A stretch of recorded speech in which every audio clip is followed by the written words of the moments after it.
It is Football Monday. We'll get to the Bills here in just a moment, but the big news out of Buffalo sports, courtesy of the Sabres, as they announced just about an hour ago the firing of general manager Kevin Adams. Adams has been in that position since 2020, and the Sabres have failed to make the playoffs in any of those seasons. His replacement on a permanent basis is going to be Jarmo Kekalainen. Kekalainen officially now the 10th general manager of the Buffalo Sabres, who previously, though, served as the GM of the Columbus Blue Jackets for 11 seasons from 2013 to 2024. For the team, though, they are currently riding a 3-game win streak, and they're going to be off for a few days here. They're next in action on Thursday when they host Philadelphia. Do stay tuned. We'll get more on everything with the Sabres today. Paul Hamilton's going to join the show a little bit later on at 6 p.m. Now to the Bills. They do keep their division hopes alive with a win over New England yesterday. The coaches are expected to speak later this afternoon at 4, including head coach Sean McDermott. We'll see if we get any injury updates, especially for the likes of defensive tackle Jordan Phillips, who did pick up an ankle injury yesterday. Next up for the Bills, next Sunday on the road versus Cleveland. Sticking with injuries, though, it was a brutal afternoon for the NFL yesterday. Chiefs quarterback Patrick Mahomes confirmed to have torn his ACL last night against the Chargers, and then it was confirmed earlier this afternoon. Packers edge rusher Micah Parsons also tore his ACL in his team's loss against the Denver Broncos. Tonight, though, does wrap up Week 15. The Steelers do host the Dolphins. Kickoff just after 8:15. You can listen to the game right here on WGR. Our coverage starts at 7:30. And this holiday season, we're kicking off the Mission Give Where You Live to benefit Buffalo City Mission, powered by NYSAG. Now through December 19th, you can donate brand new sweatshirts, sweatpants, hats, gloves, scarves, and non-perishable food items to help keep our community warm and fed. Just stop by any Dash's Market location and drop your donation in the Mission Give Where You Live donation bin. Want to donate online? You can also give through the Buffalo City Mission Amazon wish list. It is sponsored by the Barnes Firm and Dash's Market. You can get all the details at WGR550.com. That's your Paddock Chevrolet Sports Update. Paddock Chevrolet celebrating 90 years of being your hometown dealership. I'm Zach Jones for WGR Sports Radio 550.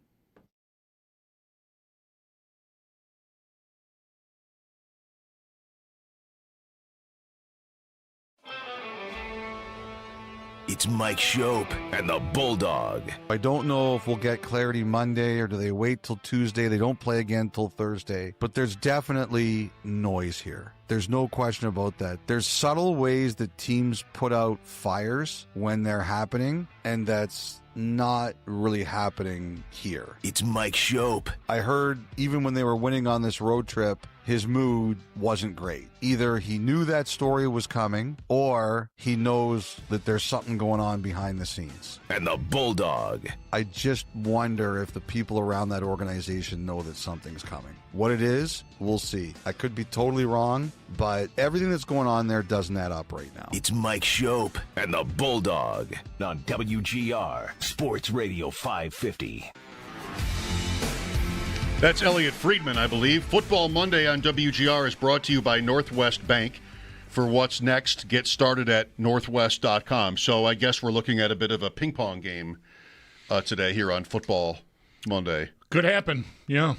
Should happen, forth. probably. Yeah, I mean, the move. I mean, I entirely believed what we had late Friday and talked about late in our show Friday. The only thing I had reason to doubt that this would happen today, that gave me reason to doubt, was that Jarmo Kekalainen was, I believe, in Finland tending to the passing of his father. I saw that over the weekend and thought, okay, well, that might maybe, put the brakes on this. Not the 3 wins? For Monday. The two things together did give me a little pause. I thought this was going to happen today. Kekalainen not being here, at least as far as I knew, yesterday. Then another win. I thought, they're going to talk. They could talk themselves out of this, but obviously they didn't. So a day, I think, a great amount of relief within the fan base. I don't really get the sense, and nor do I feel any kind of jubilation or anything like oh great, because I don't know what this is going to do for them in the very short term. Their place in the standings is still very dire, even with these 3 wins.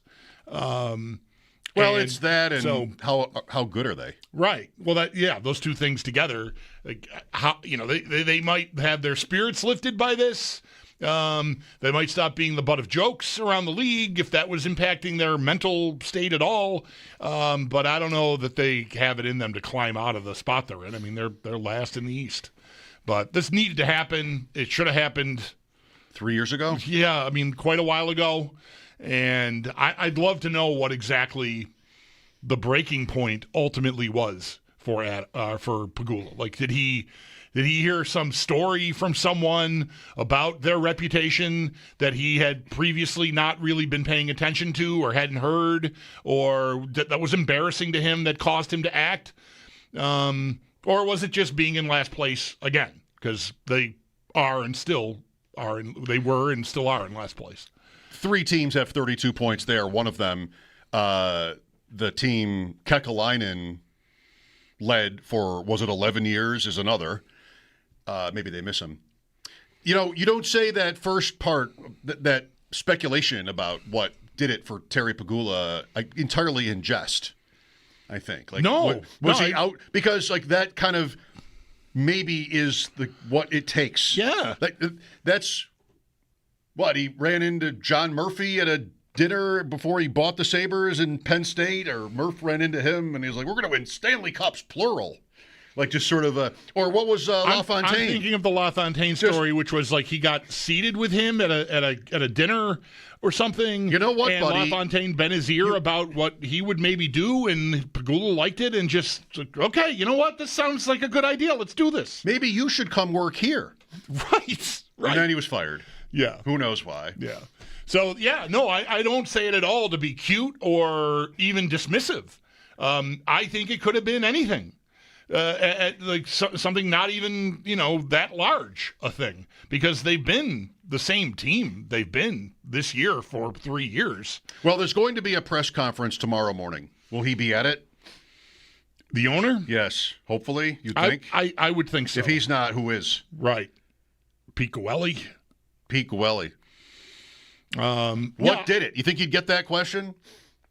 Yes. What did it? I think you will get that question. I think you would get an answer that is largely a word salad that doesn't directly address the question, but I think you'll get the question asked. You go 5 years without making the playoffs, no one respects you. Like, any sort of, you wait 1 minute to fire your GM or coach after a span like that, and it's like 1 minute too long.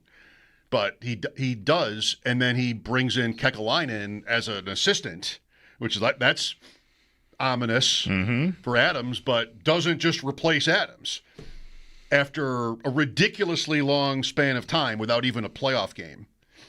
So he wouldn't do it then. Now it's 30 games in, or whatever it was, when almost literally everybody online knew the Sabres were going to do this, except the people who cover the league nationally. Or they knew and they just didn't say anything? I think their commitment to that bid, if it was indeed a bid, I suspect it was, went hard. I mean, we just heard comments from Elliot Friedman. I watched the second intermission of Hockey Night in Canada Saturday, specifically to see. That is normally they don't do the satellite hot stove anymore, but it's Ron McLean and Elliot Friedman and, like, what's news, what's going on. And I think right at the end of it, he addressed it simply by saying there's a lot of noise. He mentioned Tim Graham and Matthew Fairburn from The Athletic, just as we had on Friday night.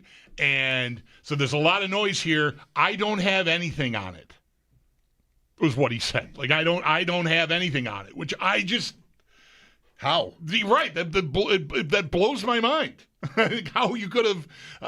but, for whatever reason, however that machine works, it's probably somewhat similar to the way we've talked about the NFL and Schefter and Rappaport and the big people there. Sure. So there's a favor for someone. I'm just not really sure who, because normally that's not the guy that's being shown the door. That's not really your concern, unless he's some heavyweight that is going to have another job as soon as he walks out the door of the one he's just been dismissed from. But that is not the case here. So I don't know what was going on there. Maybe they really didn't know, but I find that really suspect. Not that it matters now. I mean, the news has come, and it's the news that we were, I think, waiting for years. Years. All right, well, good. I guess in a way it's good timing because the Bills game was not important. We're settling on that, right? Are we? I mean, I'm not telling you to say it. Yeah, I'm not going to say it. It may prove to be unimportant, but until all the horses are in the barn. I'm not. It still could be very important when it comes right down to it. So we'll see. Yeah. What do I say here that you don't already know? It keeps them alive for the AFC East. That's right. If you were wondering, and this game took, was a ride, like if you were thinking that they weren't on the Patriots level, I think I would have to say they proved to be at least on the Patriots level. They did beat the Patriots in Foxborough. It was a fun game if you stayed with it. Not everybody would have at 21-0, but if you stayed with it.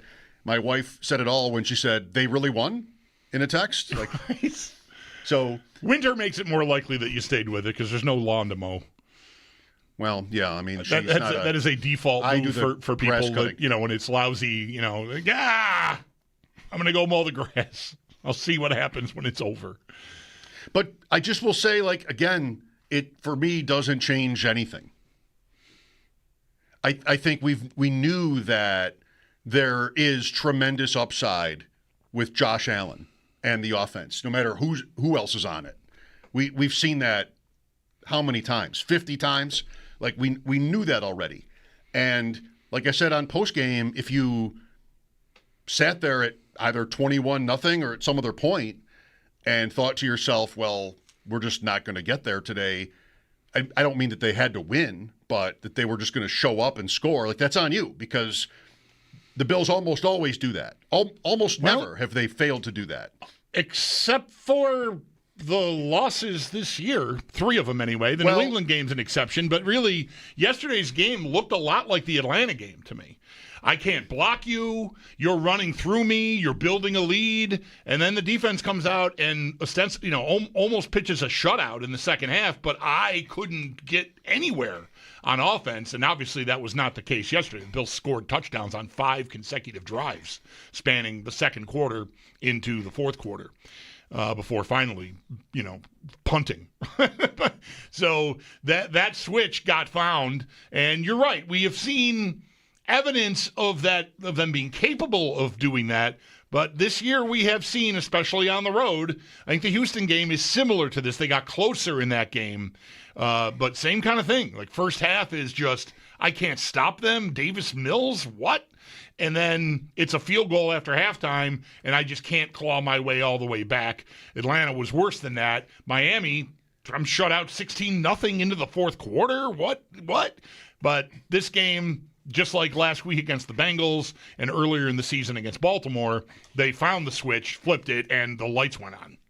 Still, to me, games like Miami, less so Atlanta, I would have to admit, where you're coming back, but the turnovers cut you down. And you're down late, and it's like in Atlanta, they had a couple of fourth downs that they went for it because they were down double digits and had to, and, didn't make it. So, okay, but, fair enough. It wasn't that they just always put up 35. I don't mean to say that. It's just usually in the second quarter with these Bills, there's no deficit that's such where you're just going to want to turn the TV off. They're not that either. So, okay, whatever has happened in the past, they do come back and get the win. I thought there were 2 outcomes here that were possible, really maybe only 2 that were going to be meaningful. One is you get destroyed. And we're all sitting here today and this week trying to sort of look in the mirror, if you will. And so what happened? Not quite Kansas City, because there's no little Z next to your name in the standings, but still, what happened that the division race is over with 3 games left and I'm eliminated? How? Mm-hmm. That ends up not happening. The other is this. The Bills could have blown them out, but they're still not going to have the inroads to first place. There was no possibility of that. And, they won and there isn't. They still need unlikely help to have a chance to get there. So it was either they get beat, really beat. Maybe the Atlanta or the Houston games are fine. Some form, which was on its way to happening, it seemed, for an hour. Mm-hmm. You get that, and we're asking all the questions. Or it's close. Whatever it means to the standings is what it means. And we go, okay, well, we knew this already. We knew that they have the greatest upside, I think, in the AFC, if not the entire league. The upside, the ceiling is the highest for the Bills of any team. Would you say that? I think I would say that. No team can run with them the way they can run, like we saw in the second half yesterday, touchdown after touchdown after touchdown, at New England, at Vrabel. Nobody else can do that. The Patriots can't do it. The Broncos can't do it, although they had a pretty good day.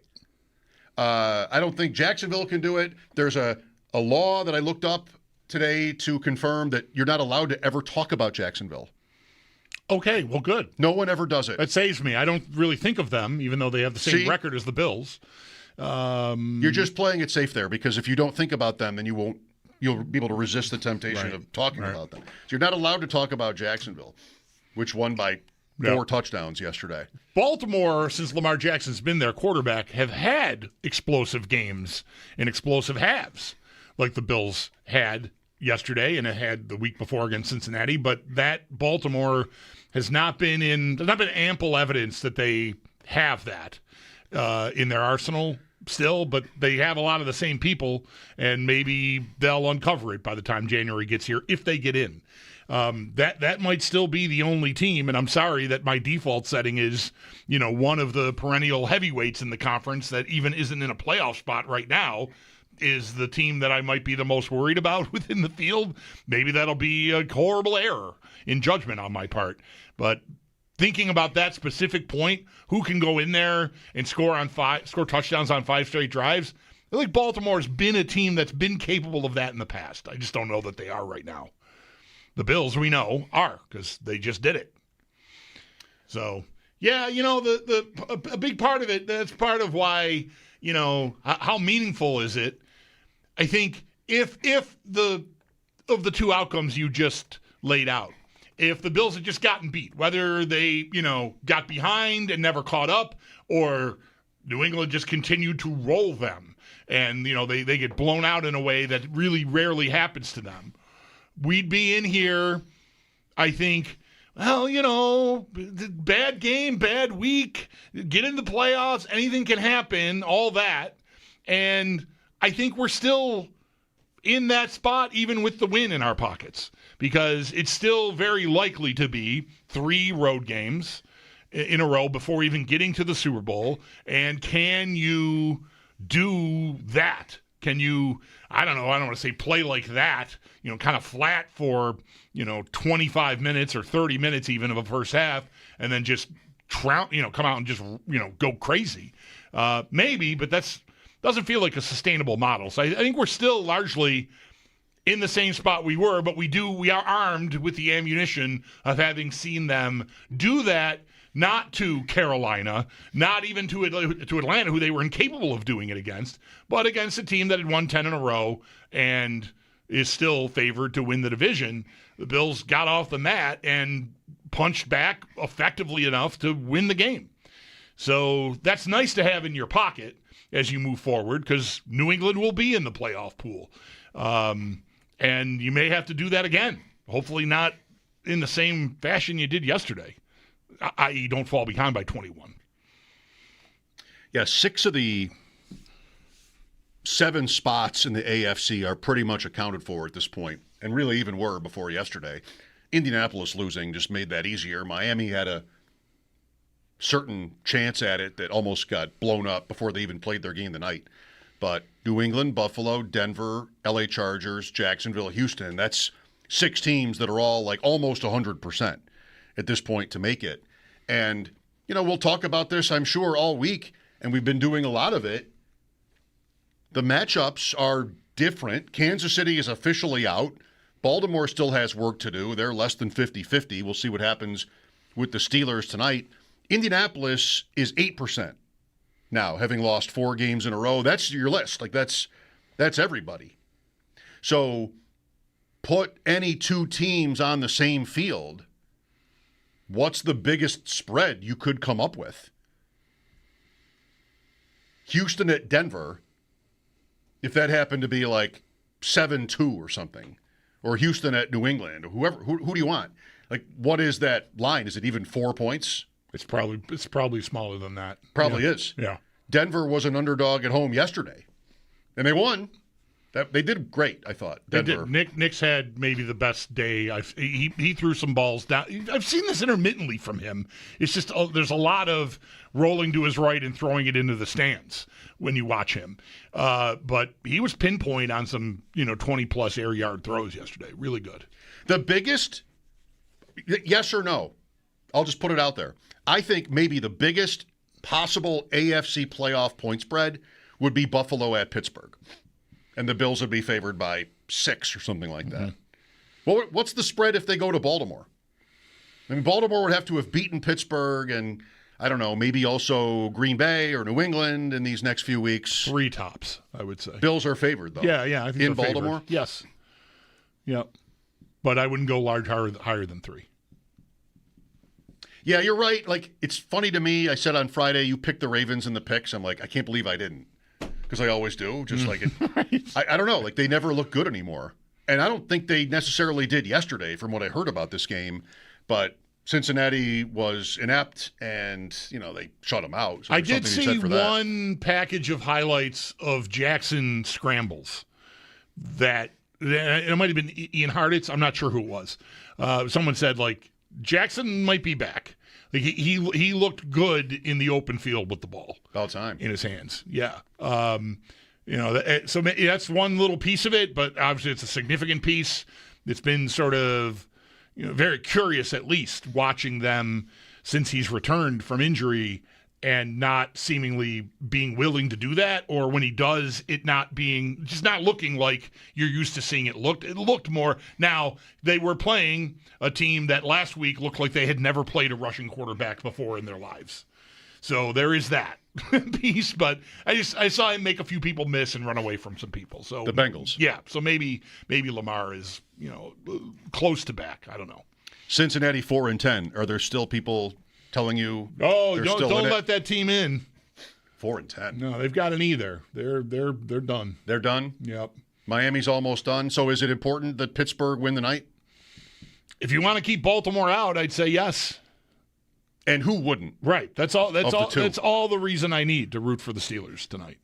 And that's not complicated. I mean, I don't love the Steelers, but they have not been a problem for me like Kansas City. Like, I have a very hard time rooting for Kansas City to win, even though I know it's better sometimes for the Bills.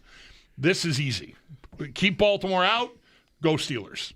Because only one of those teams is making it. Neither of them is going to be a wild card. I shouldn't say that definitively. I think it's not even possible. Okay. I know I checked one of them, and it wasn't even I couldn't do it. So I haven't seen that from, the true insiders. But I'm not even sure it's possible. Okay.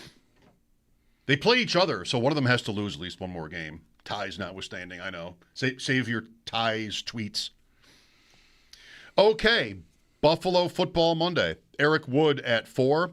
Sal joins at 5. The Sabres have fired Kevin Adams. Paul Hamilton will join us at 6. Football Monday is brought to you by Northwest Bank. For what's next, get started at northwest.com. A fun, satisfying, if not super meaningful, Bills win. What about these starts, though? Can you really win? Can you really run the table in the playoffs, even if the Chiefs aren't in it? Getting down in games like this, having to win from 10 plus down in the fourth quarter, is that, of course, it's not what you want. Is that something you can do over and over and over again in the playoffs and actually get to a championship? Because I don't know. I had a tweet yesterday. I guess maybe now it looks stupid. Way to go, Bills, rolling in there and showing who's boss. I mean, you've won the division 5 years in a row, and hey, we're still here, right? You're raising your hand, right? We're still here, and it's 21-0. You're good enough to still win a game like that, but holy cow! I mean, where was any of that early? Because I think you want that. Didn't happen. Still won. Mike Schopp and the Bulldog here, Football Monday. Your calls next at 803-0550, if you have them for us. Again, Eric Wood at 4. This is WGR.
dang good at that over the course of the season. Now, obviously, we want to start faster. We don't want to continue to put ourselves in these holes that we're finding ourselves in, but being able to dig ourselves out and be battle-tested, come down the stretch here, we'll have to find ways earlier on in the game to get things going so we don't have to put ourselves in that situation. Sounds right. Josh Allen moves up to second or tied for second in the MVP odds with yesterday's performance in New England, tied with Drake May. Matthew Stafford is still the favorite, or if he wasn't, he was top 2 there for a couple of weeks. Rams over the Lions yesterday in a blast of a late game. Detroit is 25% to make the playoffs. Yep. Kansas City is 0. Baltimore is less than 50. Detroit, I mean, we got to get them in. They're fun. No, you don't think so? I like them, but I don't care enough to rise to the level of gotta get them in. Fine. Who's over there that we would replace with Detroit? Someone not as dangerous. Seattle? Fun can be equated with dangerous. I don't know. Yeah. What happened there? Did you watch any of that with Rivers? Yeah. I mean, they won. I didn't see any of it. They just couldn't. Neither team could really move the ball, and they won with 6 field goals. Seattle. So just one of those days. They almost lost to Phillip Rivers. Oh yeah. There was a go ahead touchdown with less than go ahead field goal. Excuse me. Rivers, got them close enough for that with like 40 seconds or so to go. I think 47 maybe. 60 yards. Yeah. Seattle got the ball back and got their own 50-some yarder, I think, to win it. I was at a place where there were lots of TVs and they all had the Broncos game. Why would you do that? I don't know. Yeah, you want to at least get me a Detroit was on. You're right. That's right. Give me a red zone channel or something. But if not red zone, if you're not equipped, Fox. at least the other game. Yeah, Thank right. you. Right. Thank you. Yeah, that Ram game, coming out of halftime, they're like, boy, this is going to be great, and then the Rams just kind of put them down. It felt like to me like it was not as great. The Green Bay Denver game was a tighter, more tense game. The Rams just sort of swatted Detroit away as the game went on. I thought Detroit was the right side there. I liked it when you picked the Rams, but you got there. You did it. Correct. Winner. Pay that man his money. Your friends who know Rounders, are they going to text you? Do I need to do the accent? Pay that man his money. Not even good. Chris is with us. Hello, Chris. That sounded all right to me. What's up, fellas? Hi, Chris. In South Carolina here, it's a NASCAR country, and, kind of grew up noticing that, like Dale Earnhardt Jr., for instance, would come out with a strong car at the beginning of the race, and then as he would try to tell the guys in the pit, what needed to be done every time he come in, it's like they was never able to take what he give them and be able to put that information into the car, because when he would come back out, the car would be struggling. I think McDermott is the exact opposite of that. I honestly think that he is the reason for the turnaround the second half of each game that we get put in behind the 8 ball. Is I think that he's able to breathe for a minute and get back there with the guys and just be able to talk about what's going on without being caught up in the game. One thing I wanted to ask you guys is there anything that you see that we can maybe do on the offensive side of the ball? Because how could it be, everybody sees the same game, but how could it be such a struggle every week, week in and week out, and then 5 straight drives? What is it if you guys are seeing on the offensive side of the ball that we're doing different? Because the same bubble screens that's not popping, and I'm not so sure that it's the way that we set up the plays in the first half and it's just coming through for us in the second. What do you guys think on the offensive side of the ball? And do you agree with McDermott maybe being able to just fine-tune everything, not saying by himself, but I would like to put that in his lap. Well, it's hard to argue with their success coming out of the locker room on defense. And a few of these games that this happened in that I'm even referencing comparing to yesterday are losses. And maybe the biggest reason it worked before yesterday and why yesterday is maybe more significant is that New England has been a good team this year. They have had a great season, and they're not Atlanta. And they're not Houston's nice, but their offense with Mills or Stroud is not like this super dangerous unit. So tightening it up when you're down big against those teams, I think it takes some doing, and the coaching staff should get credit for it, but it largely goes out the window because the offense couldn't get off the mat. I think they've done a tremendous job at that. I mean, there's a lot of different accounting of what happened yesterday, the looks that they gave Drake May in the second half, never the same thing twice. I'm hearing Dan Orlovsky saying, I don't know if that's 100% accurate or a bit of an exaggeration, but they mixed them up and did a great job. The offensive struggles early in games, I don't really know what to tell you. I mean, yesterday began, the first play they ran probably should have been a touchdown. Cooks? Yeah. So what went wrong? I mean, He didn't catch it. You know, the start of the game, New England gets the benefit of no sky ref involvement and a quick snap, and they hang on to a long reception that converts a third down. The Bills hit a play that, again, the guy's open, and if he catches it clean, should be able to outrun the defender to the end zone, but he bobbles it, and review comes in, and it doesn't stand. I mean, circumstantially, those are things that happened in the game that led to it being as one-sided as it was, but it doesn't explain game over game what the struggle is offensively early. I don't have an answer for you, like a direct answer. I don't know. It's the same personnel. It's the same guy calling plays. It might be the same as what happens on defense. This is what they're doing to us. Here's what we need to do to counteract that. I'm not sure why that has to take until halftime to happen, but maybe that's as easy an explanation as there is. I think the point about their defense might have merit, and I'm using the fact that they punted those 2 times early yesterday as perhaps proof of that. Like, that he wants to evaluate and then eventually we'll make adjustments and we'll get there.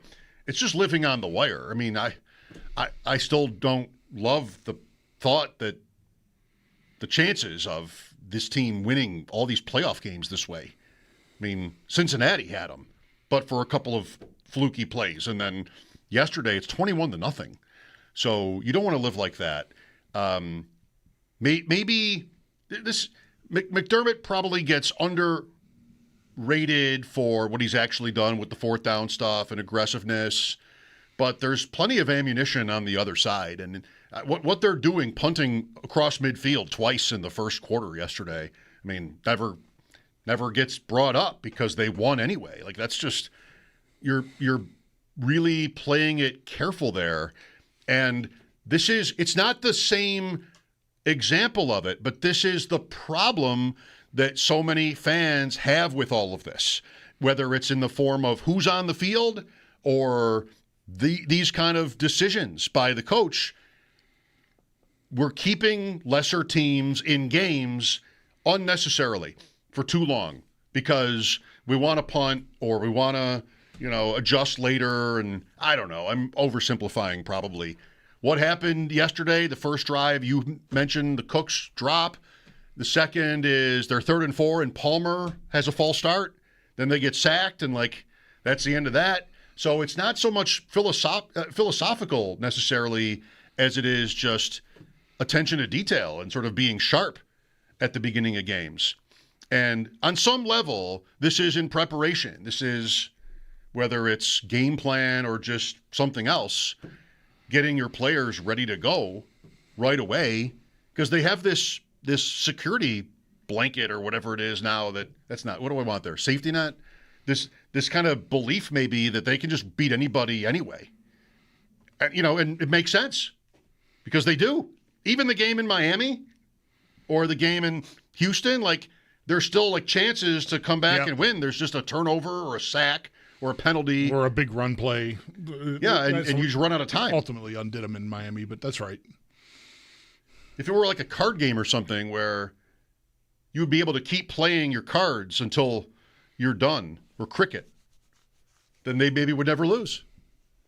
But they run out of time sometimes. That doesn't work, does it? But that's not something that should go on the air. The card game. I don't theory. Even. Yeah, I don't know how cricket. I don't really. You just keep batting. I don't know how cricket works. Right. I know the games last days sometimes. I do know that. If these games lasted days, the Bills would never lose. Cameron is next. Hi, Cameron. Hey, how you guys doing? Good, thank you. I'm caller, long-time listener. Thank you. I'm just wondering, playoffs are coming up soon. We have a big receiver room. We have some depth, but it really just seems like it's been Shakir nothing. I like these 3 tight end sets, but in the playoffs, when we need that big throw, I don't know if we can trust Jackson Hollis to be out there making catches. I want to see more from Coleman. I want to see more from Gabe Davis. Brendan Cooks, he's come, but he doesn't play, but I haven't really seen much. So I'm just wondering, do you guys think for the playoffs, what are we going to do with the receiver room? Cross your fingers. I'm not being cute. I mean, they've done what they can do. They picked up guys that were on the street. Hardman is still on the roster. Like he I can't wait for the playoffs to come down to him. I think he will have a role here. I don't know. I mean, at least it's possible that he will. He didn't just, come here, get hurt, and go be sent away. Maybe they will waive him as soon as he's healthy. I don't know. But he's here. They grabbed Cooks a couple weeks ago. This is their receiver room, for better or worse, and it's mostly been for worse. So I don't think anything's going to change that. I think you better hope that Dalton Kincaid can do what he's done most of the year, which is be impactful on minimal snaps. It's nice that they have found a way to get Knox involved, and that's helping.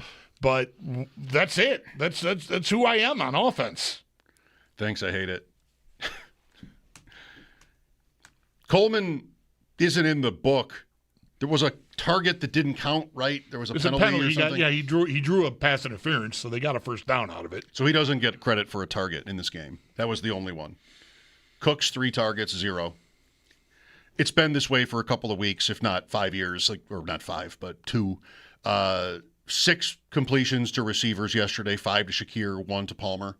Everything else is running backs and tight ends. I don't know. I can't lie. To me, this is not a good trait. 35 points. Are we going to set the franchise record again? Maybe. Is that even in the window? Points per game or total points for the season? Maybe it is. I don't know. It's the same every year. And what has happened in other years is we sit here after these wins, they're almost always wins, and we go, oh, geez, what about this and this and this and this? And then we feel bad about that because, you're not happy? What's the problem? And then they have lost in the playoffs, and we're like, you see? Maybe this year they won't. Football Monday, Mike Schopp and the Bulldog with Eric Wood in 20 minutes. This is WGR.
Welcome back. Football Monday on WGR. If you missed the news, Kevin Adams out as Sabres GM. Assistant Jarmo Kekalainen, longtime Blue Jackets general manager, takes over. There will be a press conference tomorrow morning at 10:30. It's believed that Kekalainen might have been out of the country today when the news came down. We'll talk to Paul Hamilton at 6 about this and the ramifications. The Sabres' next game is Thursday? Thursday night, 7:30 start, hosting Philadelphia. Man, you seem ready for that one. Yeah. You knew everything about it. Yep. What time, who they play, where. Those 7:30 games jump off the schedule. They do. Betcha. They either jump off the schedule or they just linger like a virus. Right. Let's go to Tom next. Hi, Tom. Hey, how you doing, Mike? How you doing, Bulldog? Good, Tom. Thanks. Hey, Mike. I just wanted to talk to you about. You had mentioned at this win. I think you mentioned yesterday, maybe today, that it really didn't mean anything. As far as I think, I don't want to quote you, but maybe paraphrase as far as the standings and whatever. I mean, we didn't move anywhere.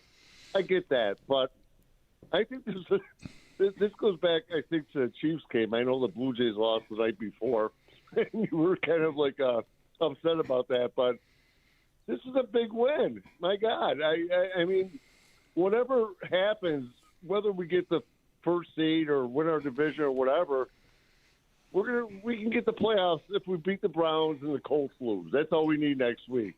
I mean, it's a big win, and for all of us fans that had a freaking heart attack watching that game, I think it meant something. That's all I got to say, Mike. Just wanted to share that. Thanks. Well, I hope you feel better. I do. No, I do. But I can't imagine this having anything to do with the Blue Jays, like you said, but okay. Well, no, I know. I mean, that was bad. What does big mean? Like, if they beat the Browns next week and clinch, that's big? I mean, sure. This is big. Getting to the playoffs is big to me, yeah. Of course it is. Of course it is. Yeah. So, okay. I mean, I don't know. Like, maybe we have a different idea of what the definition of this is. The Bills, for me, and this really, I think, should count as a compliment, they have been so good for so long now that the playoffs are a formality. Imagine, listen to Kansas City talk right now. Imagine if they didn't make the playoffs. I mean, it would be scandalous. How? How is this possible? Is it over for Reed? Is it over for Mahomes? Like, is it blow it up? Imagine if the Bills did not make the playoffs. Well, they will, and we knew that already. They might not win the AFC East, and their chances didn't go to 0 yesterday, which is good, but they're still not even like 30%, maybe 30% at best.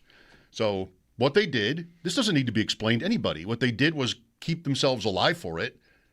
Probably you're at the wild card needing to run the table on road games. And I'm certainly not here to rule out their chances of doing that. It's just that's not really different. That was their most likely road before yesterday, and it still is their most likely road. Therein lies the usage of the usage of the word big to refer to yesterday.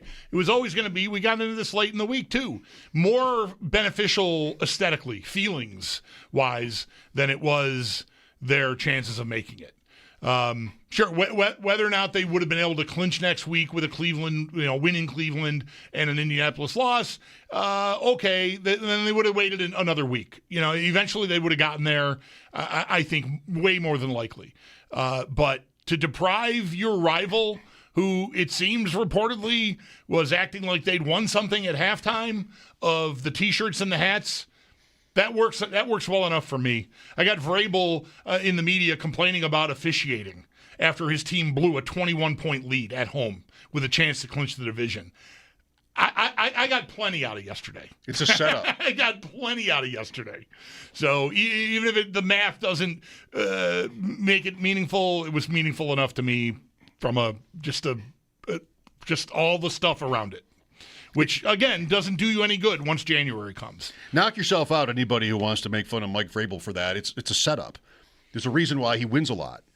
And he's a pretty good chance of playing this team again.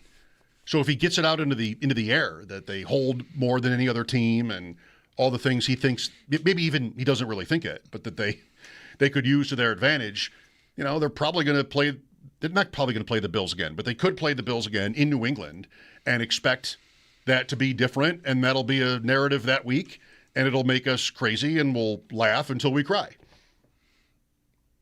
I think that's what good coaches do, and he's an easy mark today. Maybe he knows it. Eric Wood after sports. Mike Schopp and the Bulldog, WGR.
firing of general manager Kevin Adams. Adams was in that position since 2020, but in that time, the Sabres failed to make the playoffs in each of those seasons. His replacement is going to be Jarmo Kekalainen, and it is not on the interim basis. Kekalainen is officially the 10th general manager of the Sabres. He was also already in the organization after being hired by the team in the spring as a special advisor. Kekalainen also was previously a general manager for Columbus, 11 seasons from 2013 to 2024. He is also expected to speak with the media tomorrow morning at 10:30. Do stay tuned. Paul Hamilton is going to join the show at 6 for more on today. He also has a piece up on our website, WGR550.com. And for the Sabres, the team themselves, they are currently riding a 3-game win streak and are next in action on Thursday when they host Philadelphia. For the Bills, they do keep their division hopes alive. A win over New England yesterday. The coaches are expected to speak around this hour, including head coach Sean McDermott. We'll see if we get any injury updates, especially for the likes of Jordan Phillips, who did pick up an ankle injury yesterday. Some other notes around the NFL. Commanders are shutting down quarterback Jayden Daniels for the season. They're going to start Marcus Mariota the rest of the way. While the Bengals, they plan to keep starting Joe Burrow at quarterback until the end of the season. Both teams have been officially eliminated from the playoffs. And then tonight wraps up Week 15. Steelers hosting the Dolphins. Kickoff just after 8:15. And you can listen to that game right here on WGR with our coverage beginning at 7:30. This holiday season, we're kicking off the Mission Give Where You Live to benefit Buffalo City Mission, powered by NYSAG. Now through December 19th, you can donate brand new sweatshirts, sweatpants, hats, gloves, scarves, and non-perishable food items to help keep our community warm and fed. Just stop by any Dash Market location and drop your donation in the Mission Give Where You Live donation bin. And if you want to do that online, you can also give through the Buffalo City Mission Amazon wish list. It is sponsored by the Barnes Firm and Dash Market. You can get all your details at WGR550.com.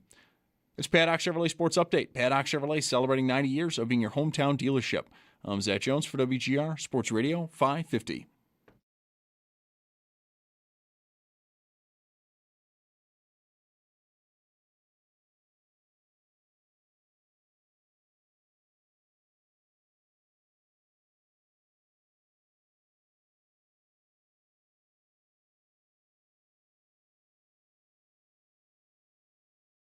The Bills go to 10-4 within one game of New England, beating the Patriots in Foxborough 35-31. Mike Schopp and the Bulldog here, Football Monday on WGR. Pleased to be joined by Eric Wood, who's with us now via the West Her hotline. So, Eric, how was the ride yesterday in the booth? Did it go from that hostility? I even heard you mention it.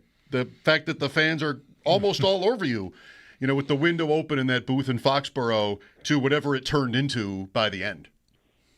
Oh, yeah. We had the confident Patriots fans around us, that's for sure. I remember we had might have been the Palmer offside. There was a penalty, and, they're turning around looking at the booth, pointing back it up and all that. They have some fun with us, but ultimately, if we really wanted to, we could have had our fun with them at the end. But it seems like they were so disheartened by the end of it that nothing really needed to be said. The Bills did our talking for us out there. So much so that by the end of when you guys were signing off and you guys are wrapping it up, getting ready to throw it to Mike and myself, I could hear Bills fans in the background singing the shout song. I felt like maybe they made their way near your broadcast location to celebrate or something as Patriots fans left the building. I don't know. I could hear Bills fans singing in the background as you guys were signing off. Yeah, there was a good amount of Bills fans there. Generally, that's not a destination, especially late in the year for Bills fans. Most transplants from Buffalo aren't going to go to that area to live. Generally, they're going to go south or, maybe not all the way south of Florida, but Charlotte area. Right. We see a big contingent that lives down there. So they're not going to necessarily go there, and then you get a late season game in Foxborough, and if people are looking to get out of town, they're probably not looking for even colder weather than you get in Buffalo most of the time. But there was a good amount of Bills fans there yesterday, and we had a few around us. And, for me, like if I bought season tickets, and maybe they priced them accordingly, but the people that are about 5 feet in front of us have to listen to us projecting an away broadcast right into the back of their heads. And just as a fan, that would be the last thing I wanted. Yep. Was someone, essentially cheering on their team or breaking down the game in a fashion that's not generally going to be favorable for me, right in the back of my head. Maybe those seats are priced accordingly. Yeah, maybe they get a break on him is what you're suggesting because you're in the crossfire there.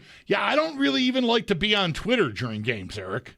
Because it's too noisy. I like to, I don't want to go with I want to be in a bubble, but I like to just sort of take it in and not overreact to every little thing that's happening. Yeah, I would not enjoy the opposing broadcast. Like there's a moment yesterday where I think after maybe, I don't know which touchdown it was, but I know I read reference to the color commentator on the Patriots broadcast, yelling something about like it's over, 5 straight AFC East, the path goes back through New England or words to that effect. Smart. I'm watching the Bills get rolled. I would not be enjoying hearing that, as I paid my money to sit in that seat. No doubt about it. And so, there's a lot of receipts being kept from things that were said on social media, people similar to Zolak during the game, their color commentator, who they were extremely confident. I mean, Boston sports fans in general, and maybe rightfully so, have an arrogance about them. And they were brought down to earth yesterday, and there was a lot of people walking back from some hard takes made midway through the first half or at halftime or even prior to the game with, oh, my gosh, how are the Bills favorites in this one? This doesn't make any sense. Well, it made sense in the end. Well, let's start at the beginning, though, when New England runs up a 21-0 lead. Cincinnati and New England both took fourth-quarter leads or leads into the fourth quarter, maybe even double digits both times against the Bills. Is this not going to burn them? Like, is there something about how they're starting games? Yesterday, you had a drop. You had that Palmer penalty I think you already mentioned. Little things, a sack or two, and then you're down 21-0. Eric, how can the Bills bring themselves to start better? Well, yeah, I mean, it's got to happen. I was listening to you guys doing postgame on my way to the airport, and I agree with your guys' takes that, especially Mike was hammering this home, that this isn't a world, especially when you're not going to get a first-round bye likely. You're likely going to be on the road for multiple home game or multiple playoff games if you advance past the first. That's not a world you can or want to live in. And so it's about how do you start faster in these games. And, yesterday was little things. If, that call's overturned, they go 3 on the non-catch that Booty had down the sideline. If that's overturned, then they go 3 and out to start. Right. I love the opening play call by Joe Brady. He gets one-on-one coverage on Brandon Cooks. He's running away from the defender. That puts the Bills right down near the red zone where they went 5 for 5 in meaningful time in the red zone yesterday. And, it could have looked a lot different, but it didn't. And, I mean, you take solace from the fact that, 3 times this year, Baltimore, Cincinnati, and New England, we showed incredible resilience. There's merit in the fact that you get down in games, you don't blink, as Josh Allen would say, because you've proven to yourself you can come back in those situations. But it's certainly not a world you want to live in. And, I just think this defense is still continuing to kind of find out who they are with all the injuries and new pieces that we have on defense this year and kind of piecing that together. And, the second half, especially against the Patriots, we got very multiple on defense with coverages, with different looks. I mean, the game-sealing play, Bosa and Rousseau dropped from their DN spots. We rushed 4 on the interior to try and push in the pocket.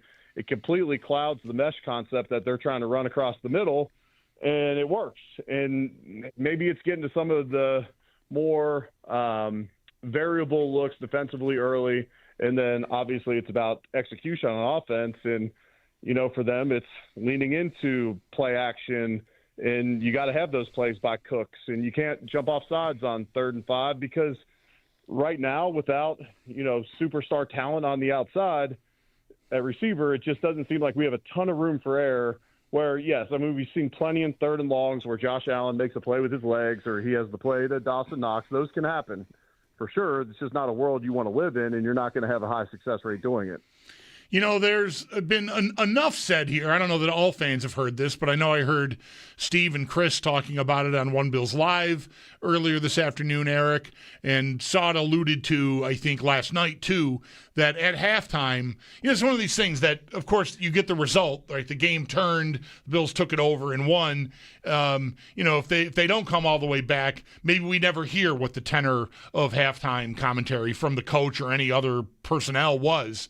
But I've heard that McDermott was very calm, very measured, as opposed to, throwing garbage cans. And I don't know if that's in his arsenal at halftime of a game where his team is underperforming.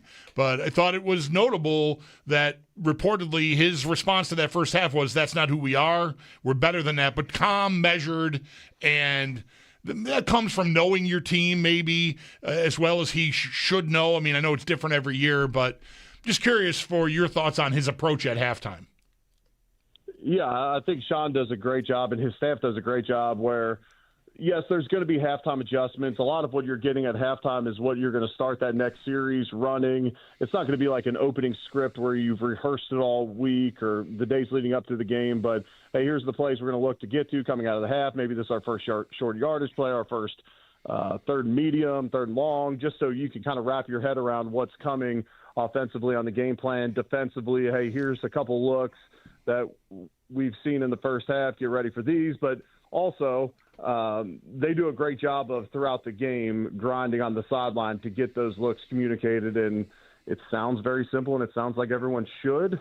Not all staffs were as good as that staff that I was a part of in 2017 at communicating all those things throughout the game. And I know that sounds elementary, but it's not the case on every single staff. Some staffs are like, hey, we have our game plan. Let's stick to it. Let's run it. I think their staff, especially on the defensive side of the ball, has done a great job of saying, okay, well, this isn't working. What are we getting to here to where Cincinnati, towards the end of the game, we look like a Todd Bowles defense, feast or famine, every single play. Here we go. Let's send the dogs because we can't get a stop. And that's not generally a Sean McDermott philosophy, but he's willing to bend in those moments. But to your point, they asked James Cook after the game what was said, and James doesn't give super long answers anyways, but he said, I put my headphones on and, listen to a little music and got the script and we went out for the second half. So, it's a workman-like approach with this group to where they're trying not to get too high, not to get too low. But yeah, they brought it in. And so we were talking during the broadcast about if the Bills had enough energy from the start. And I truly do feel like the times where the Bills have been, people have critiqued them about either coming out flat, not enough energy. I almost think it's almost an urgency, like, oh gosh, now we have to have it. Maybe Josh does a little bit more. Maybe they break the huddle and get to the line a little bit quicker. And, I think when you talk about starting faster, maybe there's a certain amount of urgency. Maybe there's some different tempos offensively you can get into. And maybe there's just a little bit more aggression defensively with your play calling that you can get to try and prevent some of these hot starts that teams are getting against you. With Eric Wood, coach staying calm, running back putting on his beats, just, thinking ahead. Patriots guys, I believe the technical term is hooting and hollering at halftime with a 24-7 lead. Looks like one team is used to winning and one isn't. It just seems a little cliche, but right, Eric? I mean, they showed Travis Scott on the screen. He was sitting with Robert Kraft, and they were playing. I'm assuming it's one of his songs. They were playing. I guess that's a song they were playing as they were showing him on the screen, and that's when Diggs and Hollins had to be held back by coaches, and they're taunting the Bills sideline.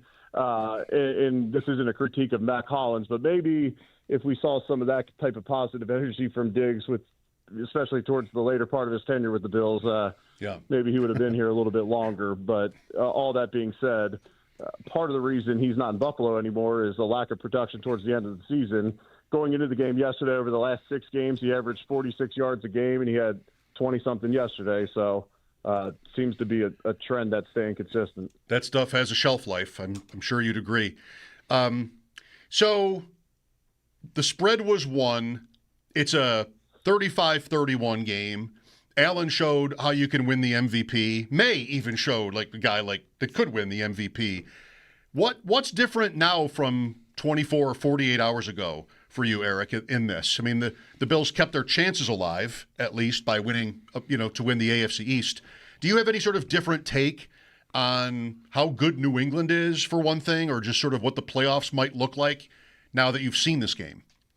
Yeah, well, I mean, observationally on Drake May yesterday, I thought he looked incredible in the first half, but I thought he played a little bit tight in the second half. Now, whether that's play calling, coaching, or his style, I felt like he wasn't pulling the trigger very quickly. And, without looking at the all-22, maybe it's tight coverage on the back end from the Bills where he didn't want to put the ball in harm's way, and the coverage was too good. But I felt like he was not playing with the same kind of looseness that he played with in the first half. Once, Bills get the opening kickoff, they score. It's now a 10-point game, and just seemed like he got a little bit tight out there in the second half of the game. We'll see how that translates into postseason football, but he didn't seem to necessarily come alive in the second half like someone who would maybe inspire confidence, in the postseason for a long run. But, okay. To me, not a ton changes on my opinion of the Bills other than, they just defensively continue to find, and they need to just continue to find answers and hopefully get healthier. Benford back, Bernard back. Maybe you get Ed Oliver back. Bosa's wrist hopefully continues to heal, and you piece it together. But your secondary is playing great right now, and if you can get some impact from your defensive line, I think that's a unit that can get you by. And then I'll say this: the special teams for the Patriots. Everyone said coming into the game, that's something we have to really worry about, and we did an awesome job bottling up Marcus Jones, who's got a couple touchdowns on the season, most dangerous punt return in the league. We won the field position battle, and Ray Davis puts us in the positive side of the field 3 times yesterday, which is a major factor in the game. Yeah, and with a new wrinkle there, right? Instead of Ty Johnson and Ray Davis back there, it's Ray Davis and Reggie Gilliam. I believe I read that on the return to open the second half that Davis popped, Alec Anderson maybe was in that spot.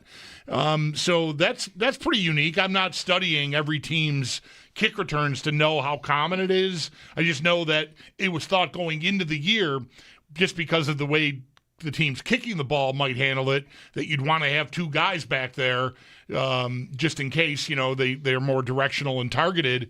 But the Bills changed it up, and it seemed like certainly the evidence supports that it worked. Yeah, absolutely. Yeah, I would say it definitely worked. And I would love to have, I don't know how many secrets he'll reveal or would reveal, but I would love to see a film breakdown session of Tabor and these new kickoffs and kickoff returns, just because it's so new. Teams are trying different things. Some teams seem to have figured it out better than others. Obviously, at the beginning of the season, field position was not our friend, and it hasn't been for a lot of the season. But these last kind of 5 or 6 games, Ray Davis has been a weapon in the kick return game, and I don't know. It'd be interesting to hear from his perspective what they're doing different, because they're not going to reveal any secrets publicly right now. They'll just say, hey, Ray Davis is back there making plays, and guys are doing a great job executing the scheme. This is where we need you then to come to find out. Well, the problem is I never was on a kick return unit, and okay, that'd be like me trying to say, back when I played safety, whatever. Somebody could tell you, though. That's what I meant. Maybe you could get somebody to tell you. I'd have less of a chance at that. Have you been? I mean, the Bills also won in Pittsburgh prior to this game, but even like sort of before that, have you been into the home and road splits with them? I almost never do. I think this is a good question for you as a former player, just how your preparation might be different. I mean, we talk about this. We get to sort of like snap counts and timing and the edge rushers, and maybe when you go to Houston, it's a lot different than playing them at home might be for a team like that. But a lot of these tough days or worse this year have been on the road.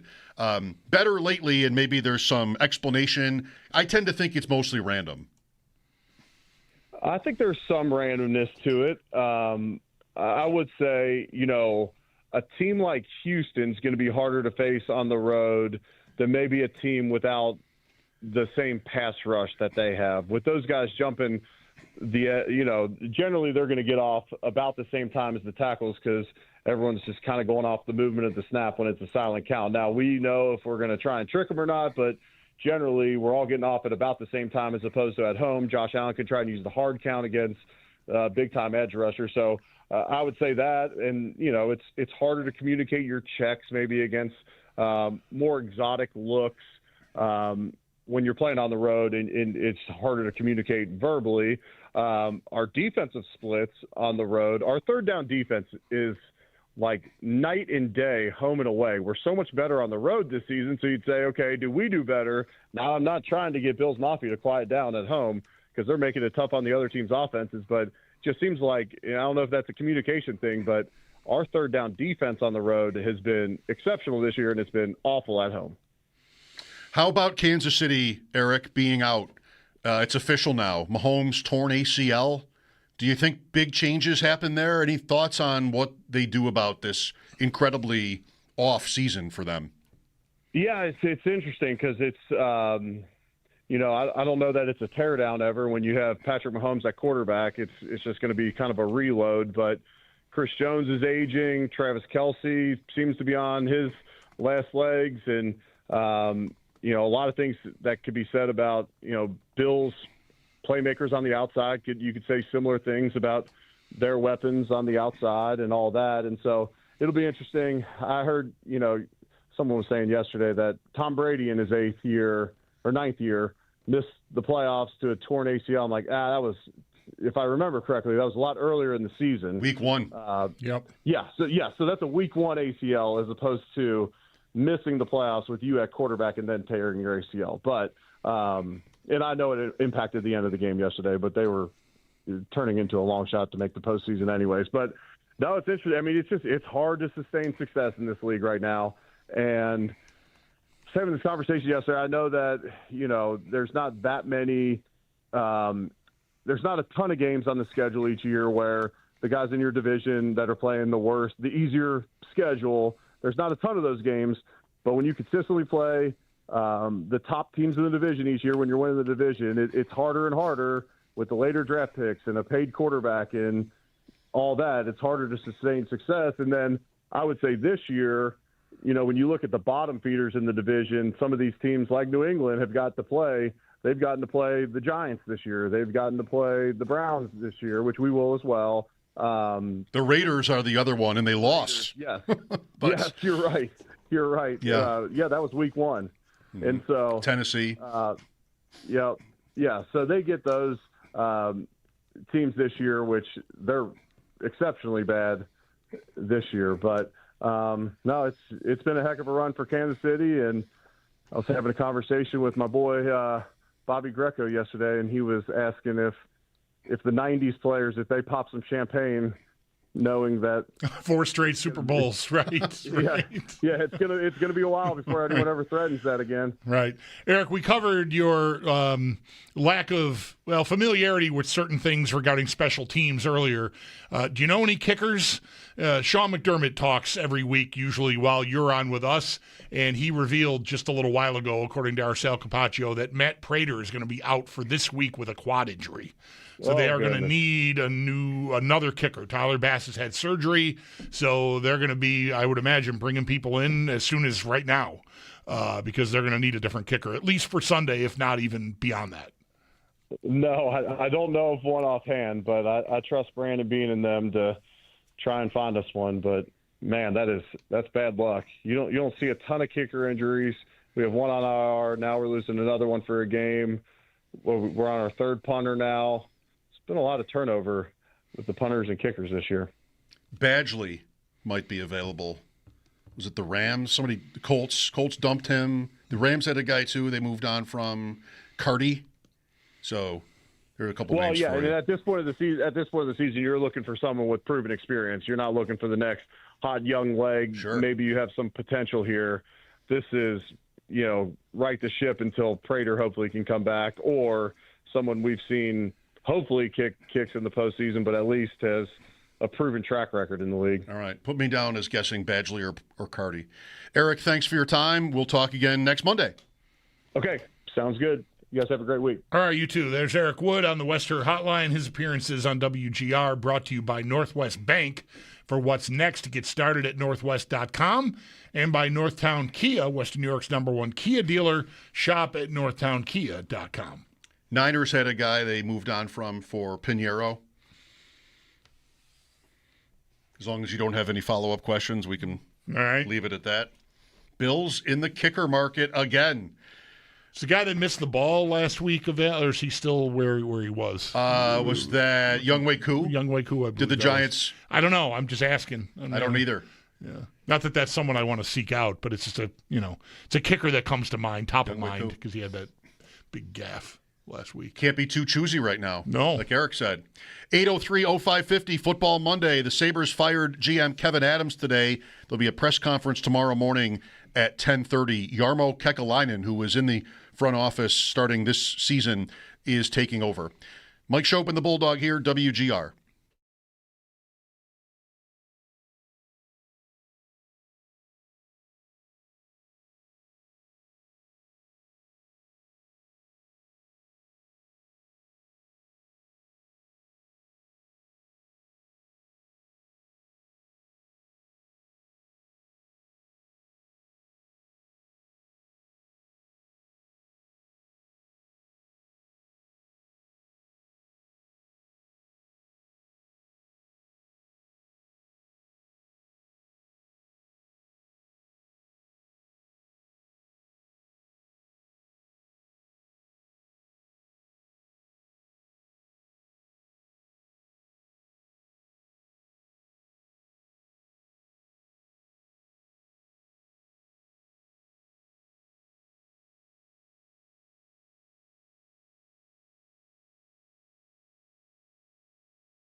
The Buffalo Sabres earlier this afternoon announced the firing of general manager Kevin Adams.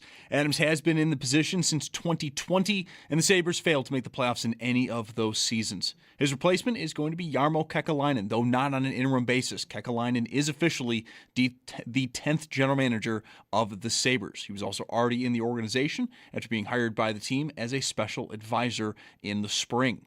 Kekalainen, though, does have previous GM experience. He was with Columbus in that role for 11 seasons from 2013 to 2024 and is expected to speak with the media tomorrow morning at 10:30. Do stay tuned. Paul Hamilton is going to join the show at 6. Paul also has a piece up at our website, WGR550.com, for more on what happened today. And for the Sabres as the team, they are currently riding a 3-game win streak and are next going to be in action on Thursday when they host Philadelphia. To the Bills, they do keep their division hopes alive. A win over New England yesterday. Next up, they travel to Cleveland versus the Browns for this upcoming Sunday. Though we do have some injury updates from head coach Sean McDermott. The Bills are going to need a kicker. Matt Prater is considered week to week with a quad. He's going to miss this Sunday, as will Jordan Phillips with an ankle injury. But there is some good news. Both Christian Benford and Terrell Bernard are considered improving, and the team may open up the 21-day window for wide receiver Mecole Hardman. We'll get more on today and yesterday when Sal Capacio joins the show at 5 p.m. Tonight, though, does wrap up Week 15. Steelers host the Dolphins. Kickoff is just after 8:15, and you can listen to that game right here on WGR with our coverage beginning just after 7:30. It's Paddock Chevrolet Sports Headlines. Paddock Chevrolet celebrating 90 years of being your hometown dealership. I'm Zach Jones for WGR Sports Radio 550.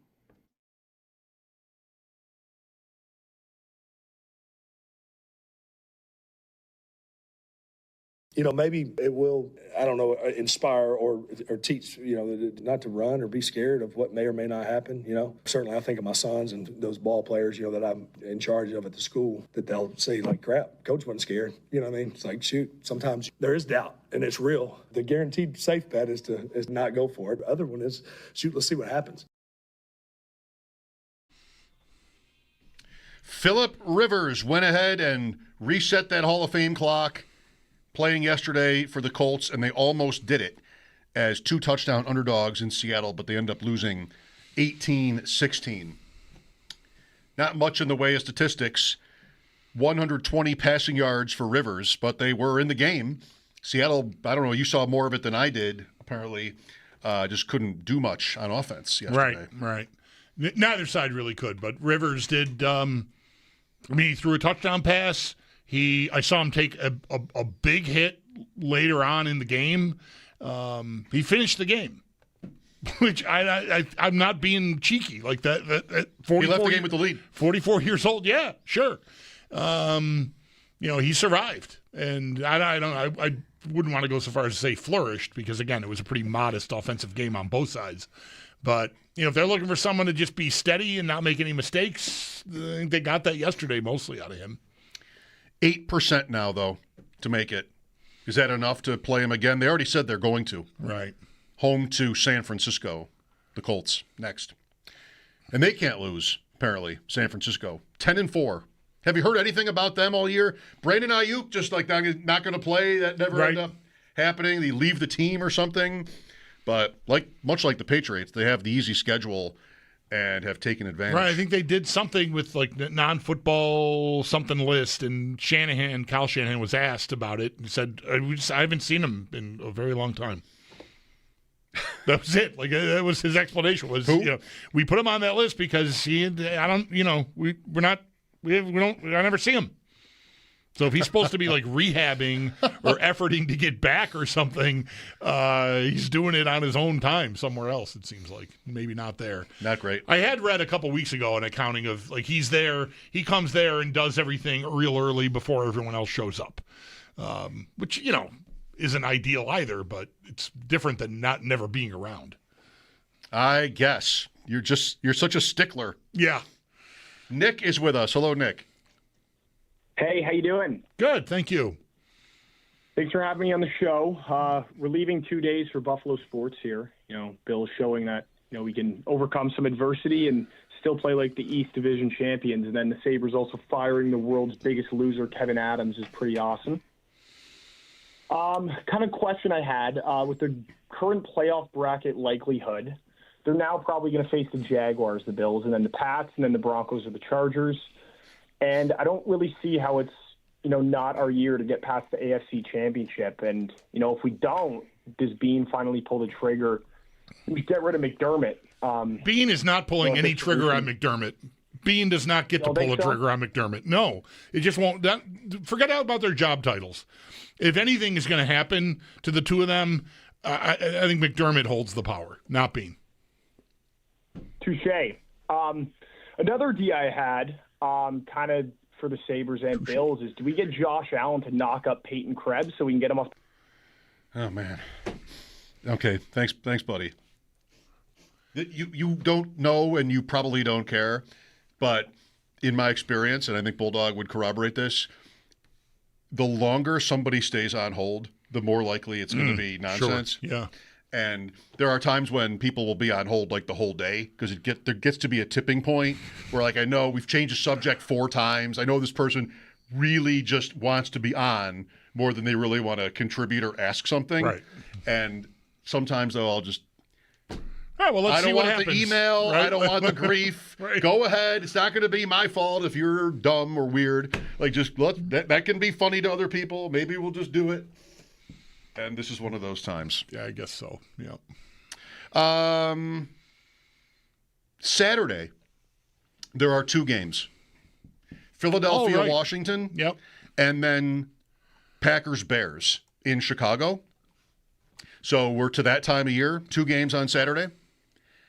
And I was listening to Bet Sweats this morning, and they pointed out, because the college playoffs start this weekend, maybe even Friday night.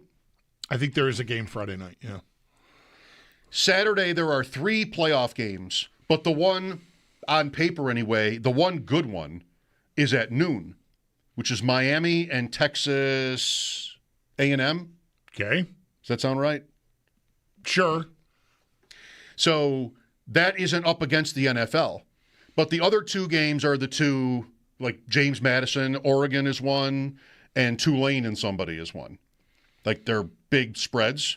They're actually college football playoff games, though. All right. Involving James Madison. Yeah, Friday night we get Alabama and Oklahoma. No NFL on against that. If you want it. Yeah, and then I definitely Saturday. want it. Yeah, Saturday early, you just said this, right? Miami and Texas A&M is the early game. Saturday. Right. And the point is that the 2 games in the playoff later on Saturday have the competition of the NFL, but the games are not likely to be close. Who does Tulane play? Tulane's got Ole Miss. And you know that because that's not a team in New York State, so it comes up on your fan. I'm just looking at my ESPN app to see the whole schedule. Respect. James Madison and Oregon is Saturday night. That line is like 21. So you're watching the NFL over those games? Yes. I am. Oh, yeah. Yeah. But I'll watch Miami in the afternoon. I'll probably go out and watch that at lunchtime and enjoy that, and then go home and watch the NFL games. The NFL games are good enough games too, but I think you're gonna. Yeah, Green Bay, Chicago certainly qualifies. That's big. That's really big. Yeah, Philadelphia, Washington should be a walkover. But yeah, that's 5:00 and 8:20. So yeah, you got plenty of time for that noon game on Saturday. All right. Even a little, you can watch the first half of Ole Miss Tulane, but it's probably going to be pretty one-sided ultimately. There's even time for that on Saturday. And the Sabres play too at night. Yes, so Thursday night this week is Rams Seahawks. That's first place in that division. Very big. That's the 1 seed, I think, in the NFC is that winner. I mean, if it's the Rams, they've beaten Seattle once. So I think they'd be in great shape for that. I haven't spent very much time on the NFC, but it's very similar. Like, just close, top heavy, very similar. And most of the playoff spots are pretty much decided with 3-4 games to go. Would you say that too about the NFC? Yeah, Carolina really hurt themselves yesterday with that loss. I mean, they could still catch Tampa. They're tied with Tampa now at 7-7, and they play still twice, right? I think those 2 teams play like this week and then the closing week. Sounds right. Of the season. they wouldn't be playing back-to-back weeks. So that's got to be that. There's only 3 games left. Yep. And I'm pretty sure they have the 2 left. So that is still, TBD, but only one of those is going to make it, you'd assume at this point, because 7 right now is already 9-4-1. That's Green Bay. Carolina's other game is against the Seahawks. Tampa's is against the Dolphins in between the 2 games against each other. So Thursday night, Rams-Seahawks. That's very tasty. Sunday night is Patriots-Ravens. We already touched on the doubleheader on Saturday. Sunday night is Patriots-Ravens. And then Monday night is San Francisco-Indianapolis, or did they flip that? That is still, as of now, it's not going to change at this late date. That's Monday night game. So we're getting Rivers on Monday night? Right. All right. Yeah. I'll watch. Me too. I like all these. I might not watch if it were the Raiders. I don't really care about Philadelphia and Washington much, but at least and Jalen. Oh my gosh, Jaden Daniels. Jaden Daniels. Sorry, thank you. I said his first name wrong, which is why I think I got stuck. Yeah. Anyway, he's shut down. So that Philadelphia Washington is not great, but those other 2, the Thursday night game is 2 11-3 teams battling, like you say, for the 1. Green Bay, Chicago's for top spot in that division. That's all. That's real tasty. I don't think I want to bother with the Eagles anymore, though, either. Right. Just not fun. No. Annoying. That's a game yesterday I'm glad to have missed. The Raiders and the Eagles. I don't like any of it. Did you notice that game was? I saw a final on that by 3:40, if not sooner. Yes. It was the fastest NFL game. I cannot believe how fast that game went. The Raiders have done this a couple of times this year where the game in Kansas City that they lost. Like the one game where the Chiefs just cruised was against Vegas. Yeah. Their offense is so bad that it's just punting, and backup quarterbacks were in that game against Kansas City in by the end of the third quarter. It was just like give up. Yeah. The Raiders had 75 yards of offense yesterday. Wow. That's one good drive for a team. That's right. That's one. Yeah, that's one. That's a scoring drive. Yeah, it's an 11-play, 6-minute drive. Yeah, that was their entire offense yesterday, was 75 yards. And that Chief game earlier in the season was something like that, where they had 3 first downs or something like that. Just really, really poor. Sal will join us at 5 to get back to Bills Patriots. We might even do that before he joins us. 803-0550 for your calls. It is Football Monday on WGR. 803-0550 is the number. Let's squeeze Luke in here in this first segment. Hi, Luke. Thanks for calling. You're on WGR. Hey, thanks for taking my call. Just wanted to kind of get your opinion on Ryan Reeves. He's on waivers. Maybe we bring him in. He's 2 hours away. Sell some tickets. Elevate the team a little bit. What do you think? I think that's one of the worst ideas I've ever heard. Thank you for calling.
Now, caller 5 at 716-221-4WGR. That's 4947.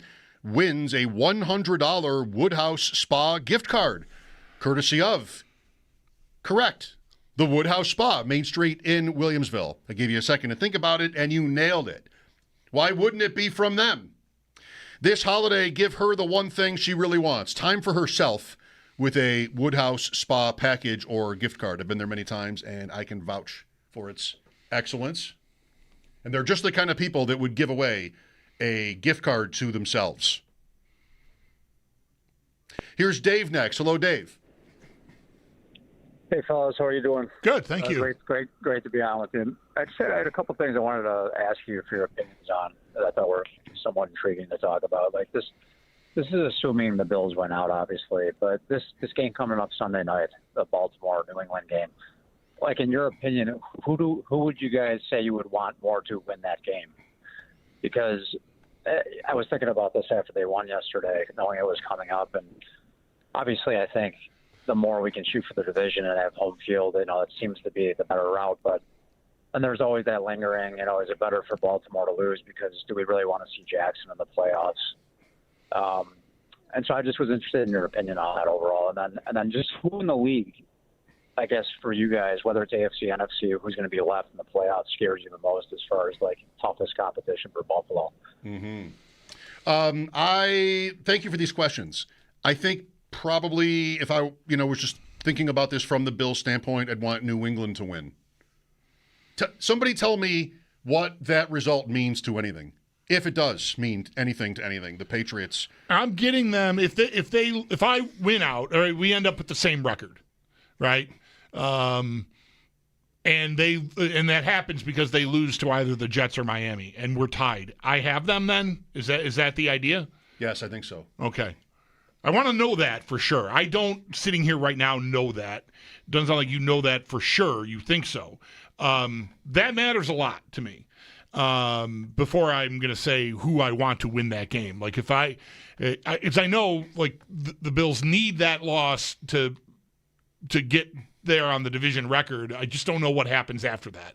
So, if I can do away with any complications at all, and just beat them outright because they lose to Baltimore and then drop one of those games that I need them to drop anyway, and I win out, great. If I win on a tie, provided they lose to Miami or the Jets, then I think I might just tell you, I might like the wiggle room. You never know. The Bills have the Eagles the week after, and maybe I'll want that. Like maybe I'll need the room to still be tied with them. Just toying with the ESPN playoff machine. If, like we've been saying all the time, the Bills win their games, the Patriots lose either to Miami or the Jets. So this will include a win over Baltimore, because that wouldn't. The question is whether that helps New England, how much that helps New England. Right. And the Bills win the tie. No matter which game it is, between the Dolphin game and the Jet game, the Patriots were to lose. So beat Baltimore or not, like they're going to be in the playoffs either way. And they can only lose the AFC East to Buffalo if they lose one of the division games. And the Bills end up tied with them. If they end up tied another way, so they beat the Ravens, or rather let me start over. New England loses to the Ravens, but wins the two division games. It's their division. That's what we knew. They'll have the Bills on division record. So I can't find anything yet, maybe with seeding in mind, that matters to the Patriots, to the AFC East race from this Patriots-Ravens game next week. I can't make it mean anything. So, yeah, I'd be with the caller, like, Pittsburgh's an easier mark, I think, than Baltimore would be, or at least less scary. For sure. At least I share that opinion. We'll see what happens with the Steelers tonight, by the way. Right. 3-point favorites without TJ Watt against Miami in what's expected to be very cold conditions. Sal Capacio after sports. This is WGR.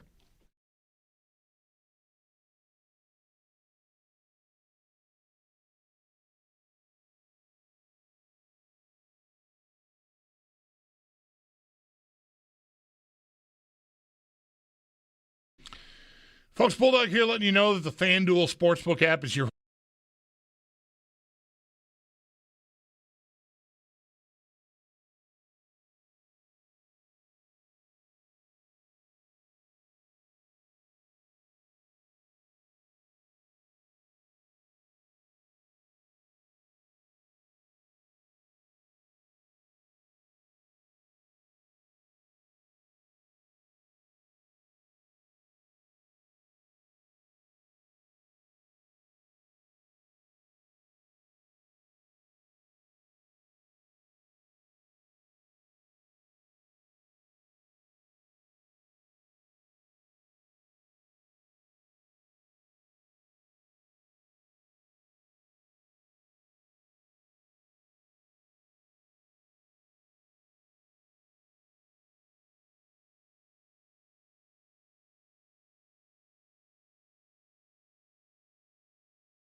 Sabres did announce the firing of general manager Kevin Adams. Adams has been in that position since 2020, but in those 5 seasons, the Sabres have failed to make the playoffs in any of them. His replacement is going to be Jarmo Kekalainen, and not on an interim basis. Kekalainen is officially the 10th general manager in Sabres history. He was also already in the organization. He was hired by the team in the spring as a special advisor. And Kekalainen does have previous general manager experience. He was the GM for Columbus for 11 seasons, from 2013 to 2024, and is expected to speak with the media tomorrow morning around 10:30.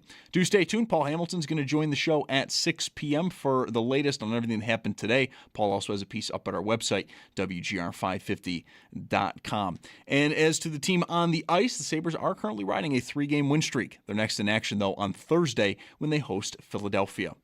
To the Bills, they do keep their division hopes alive with a win over New England yesterday. They'll travel now to Cleveland versus the Browns on Sunday, though some injury updates from head coach Sean McDermott, who finished up speaking with the media a couple hours ago.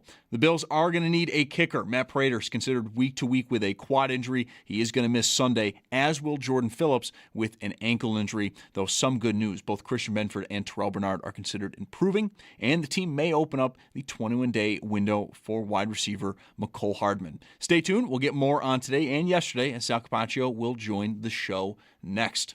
And then Monday Night Football to wrap up Week 15. The Steelers do host the Dolphins. Kickoff just after 8:15. You can listen to that game right here on WGR with coverage starting at 7:30. This holiday season, we're kicking off Mission Give Where You Live to benefit the Buffalo City Mission, powered by NYSAG. Now through December 19th, you can donate brand new sweatshirts, sweatpants, hats, gloves, scarves, and non-perishable food items to help keep our community warm and fed. Just stop by any Dash Market location and drop your donation in a Mission Give Where You Live donation bid. Want to donate online? You can also give through the Buffalo City Mission Amazon wish list. And this is sponsored by the Barnes Firm and Dash's Market. You can get all your details at WGR550.com. That's your Paddock Chevrolet Sports Update. Paddock Chevrolet celebrating 90 years of being your hometown dealership. I'm Zach Jones for WGR Sports Radio 550.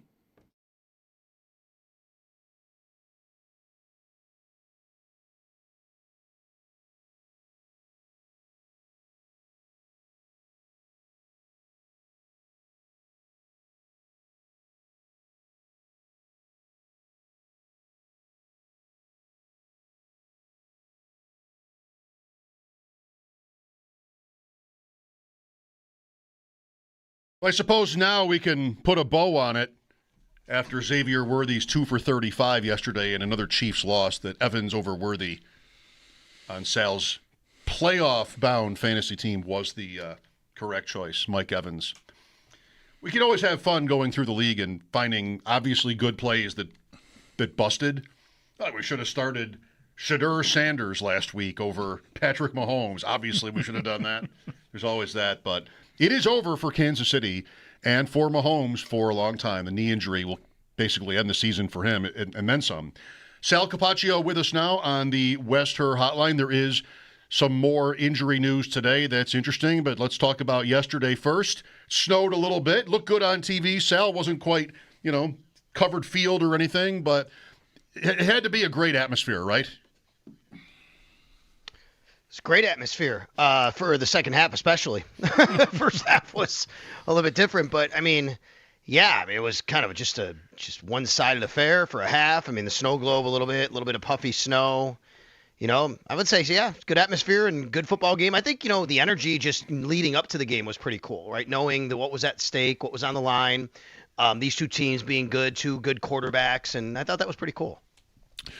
Did you see any evidence? I only heard this brought up to McDermott in postgame, so I don't know what players would have had to say about it, but I assume it was generated from players before McDermott spoke about Diggs and Hollins specifically sort of whooping it up going up the tunnel at halftime. Are you around for that, or you just stay on the sideline? I know you don't go in the locker room with the team, but I wonder if you walk up toward, out of the elements anyway for a little while during halftime. So I stay on the field for the first few minutes because Nate does a halftime report with me. Oh, right. So I can't really go inside. You know what I mean? Mm-hmm. So Nate comes on, and so I got to stay out. So I don't do that. Sometimes I walk towards the tunnel, but I'll never go in there because I would lose reception during halftime. So Right. I wait till after that is done before I go inside. In the meantime, like in this particular game, like that tunnel was all the way on the other side of where the Bills sideline was. So I was on the Bills side. Sometimes if it's closer, that would be the case. So, I did not hear or see that specifically happen. Okay. Well, like when we talked to Eric Wood earlier, let's start at the beginning here, Sal. And another game where the Bills just don't seem, in short, ready to play. I don't know if that's going too far or just what, but it seems like we're asking a great deal for them to run through the playoffs if they can't get out to better starts. Is there anything for you that accounts for this? Yes, I think what is happening is, and I'm going to give credit to Eric Wood. I don't know. Did you guys talk to Eric today? I'm not really sure. Yeah, we did. Him on or not. Yep. Okay, and Eric said this. I was on his Saturday in Buffalo podcast, so I don't know if he said anything like this to you guys, but I'm going to say it makes sense. Kind of we were working through this today, and the Bills are limited, I think, in personnel-wise. I'm talking mostly on defense here, okay, not offense. The Bills are limited personnel-wise because they're dealing with injuries, and they don't have superstars across the board. So they have to kind of piece together what they feel is the best game plan to come up with. And because of that, other teams might be taking advantage of them a little bit early in the game. And it's taking the Bills a little while to figure out, okay, now let's see what we have to do to adjust with what we have at our disposal. So they kind of go into the game with, a limited toolbox, let's say. And then as the game's unfolding, they have to start pulling out more tools and figuring out how to use those tools a little bit better, which is why you see them shaping their defense a little bit, personnel-wise, schematically, and I think that makes sense. I don't think it's necessarily bad game plan. It's just kind of what they have to do. The other part of it, I'll say, is I do think the Bills go into every game and say, we're going to try and get home with 4. And we're going to do that, and if it doesn't work, we'll adjust. And it hasn't worked, so they have to adjust. I don't think they go into a game wanting to blitz a ton. They go into a game thinking, we're going to go in front forward, just like the Houston game where, as I think, Bulldog, you brought up with the 2 tackles going into the game. I'm going to trust my guys, and this is what I have. And I think that's the right approach. And then if that doesn't work, we have to adjust. And in that game, they didn't adjust quick enough. So I think that's happening on defense too, which is we're going to go into the game and get you with our front 4. And we're going to hope that they can get home. And if that's the case, that's great. We're good. We can do what we need to do after that. If that's not the case, we have to adjust. And I think that's happened lately. Is it too much to ask for them to adapt, I don't know, in the second quarter rather than having to wait till halftime? Like, I recognize there's more time, and you don't always know how much time you're going to have when you're on a sideline, right? You get the ball back, or turn it over, whatever, 3 and out, and it's quick, and you're right back on the field. But it is a trend, Sal. I mean, even in games that they lost, you referenced already Houston, Atlanta was this too, where they couldn't really get stops at all in the first half and then limited those 2 teams to field goals only after halftime. So the defense really did tighten up in those 2 losses, Houston and Atlanta. We know the Bills' offense couldn't really get off the mat, did a better job in Houston making it close. Atlanta, they never really could muster anything. Then, of course, the last couple of weeks when the defense sort of picks up, the offense is ready to go. And that was, 5 straight touchdowns yesterday was somewhat reminiscent of the perfect game from the playoffs a few years ago. This game I think would have been way different. And this is a little longer way of answering your question, not directly, Bulldog, I think. But, they give up the first play, the first series, they give up that 3rd down that maybe should have been challenged, wasn't really a catch. Who knows what would have happened. And then they have a great play dialed up to open their game. And Brandon Cooks bobbles it.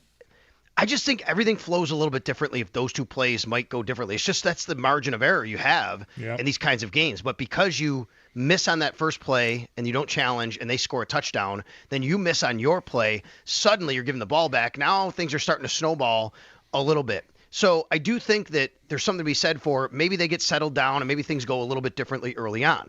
In this particular case, the Bills, I think, just needed to settle down a little bit as the game went on. And then once they got to a point where it was, okay, end of the quarter, end of the half, I should say, they gave up the 3 points. You didn't want to give that.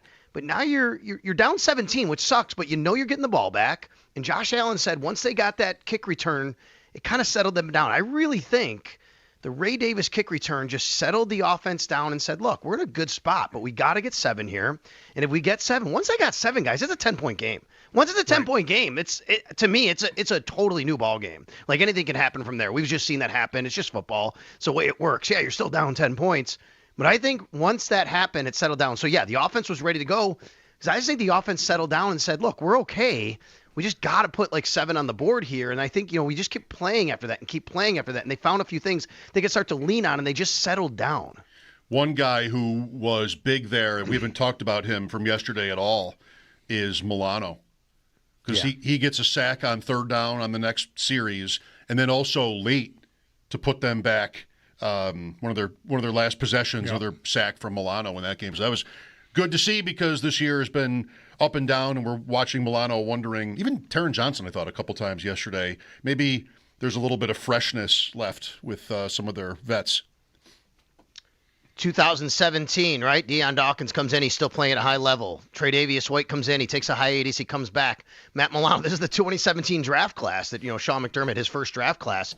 And, there's been some rejuvenation there, I think, from these guys. And we know Deion's always played at a high level. Matt has too. And he's just always, he's had some injuries.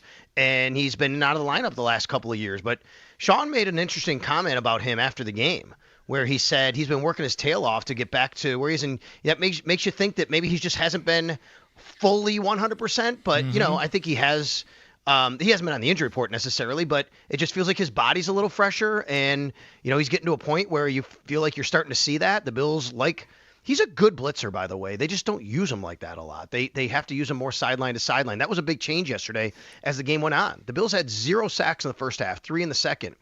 They made adjustments in the second half that said, we're going to get more aggressive because we can't get home at the front 4. And honestly, to bring up your point, Mike, it's not just Matt Milano, Tre'Davious White. I think Tre'Davious White's playing good football, and they're trusting him in coverage. And him and Max Harrison yesterday, outside of that pre-referenced play, the aforementioned play that down the sidelines he got beat on in the very first series, I didn't hear Max Harrison's name called at all, and I think that's a good thing yesterday. And that was incomplete.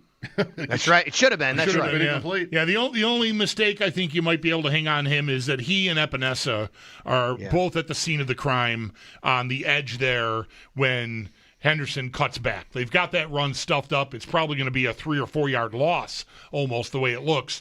But Epinesa and Hairston both get over their skis a little bit too much and get caught inside, and Henderson's got the speed and athleticism to make them pay. That was really the only play the Patriots had in the entire second half, which is still pretty incredible to me with the way the first half had gone. Yeah. I mean, I think they had 15 total yards outside of that play in the second half. It really is amazing. I mean, after everything that went the way it was going in the first half, they had no answer whatsoever to what the Patriots were doing. And they come out in the second half, and it's just a completely different game, just completely different. I mean, Drake May, he's a very, very good young quarterback, right? I'm not going to sit here and say that anything other than that. Otherwise, he is really good. He deserves all the accolades he's getting. He's in the MVP conversation. He's probably going to be for many years to come. But he looked befuddled in the second half. He held onto the ball, didn't know where to throw it. The Bills had great coverage on the back end. I just thought it was whatever the Bills did specifically, and there's so many little nuances here. And there was a spy, I think, involved a lot more in the second half. It just worked out so well. They really, guys, I mean, the Patriots had 2 weeks to prepare for the Bills. And I think that showed in the first couple of drives. No excuse to give up 21 points. It still snowballed way too much. But you saw a couple of wrinkles, a couple trick plays, right, that were thrown in there by Josh McDaniels. They had 2 weeks prepared. They came out. They knew it. Shaq Thompson told me after the game, he said, look, they had a good first 15, good scripted plays. We had to kind of bounce back after that. And I think that's what happened. The Patriots had their scripted plays. They had a good plan for what they wanted to do. Yes, they really took advantage of it. But once that plan was over and the Bills countered, I don't think the Patriots had an answer for the Bills. Always so easy from home to say anything like this, but I think with regard to May and those plays late, he didn't trust himself to run for some reason, the shots from behind the quarterback, Bosa is dropping into coverage, just go get your 5 yards. You have to go 90 or whatever it is to score. Maybe that was part of his thinking, but the Bills really backed up on him there and took away his options. That play was 4th and 5, right? The last one, yeah. Yeah, right. So, yeah. But the play before is the same thing. Right. Bosa backing up, Sal, it feels like one of these plays that if Steve Spagnuolo sprang that on the Bills late in a playoff game, I know the stakes are higher, but you've got Bosa, really, what is he known for? He's known for rushing the passer. So you're going to drop him into coverage, and that's an example of them having May really in a blender, I think, in this game. Yeah. And even beyond that, if you watch the overhead of that play, you can see where May is trying to go with the ball. There are two defenders converging on the player that I think he's trying to throw the ball to. So I don't know if Bosa somehow misses that, right, or if May fakes him out and throws it around him or something.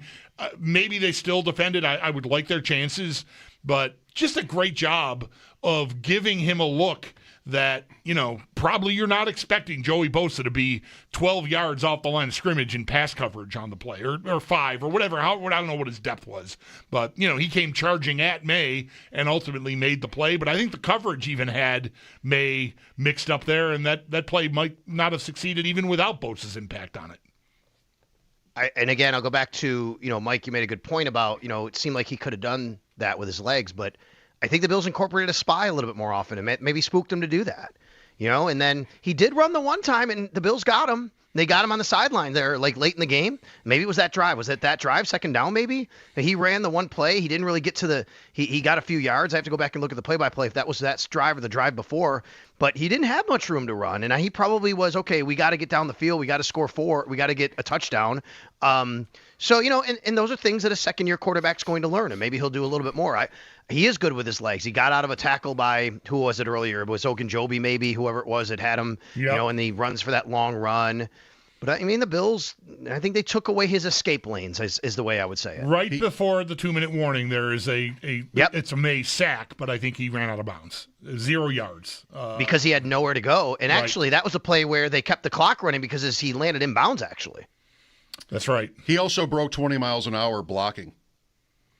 Right on the first. He ran some interference, I would say, right? Yeah, nice job. He was down the field blocking. That's a good job by him, but it was more interference than blocking, I would say. I might just go for it anyway, see if I can get a top speed, a personal best, whether I'm blocking or not. Just going to run as fast as I can down the field. Nobody is going to bother me. Sal Capacio on the Wester Hotline. We'll get to Prater. I just wanted to bring this up with you first. James Cook is now 28 yards off the league lead from a rushing title.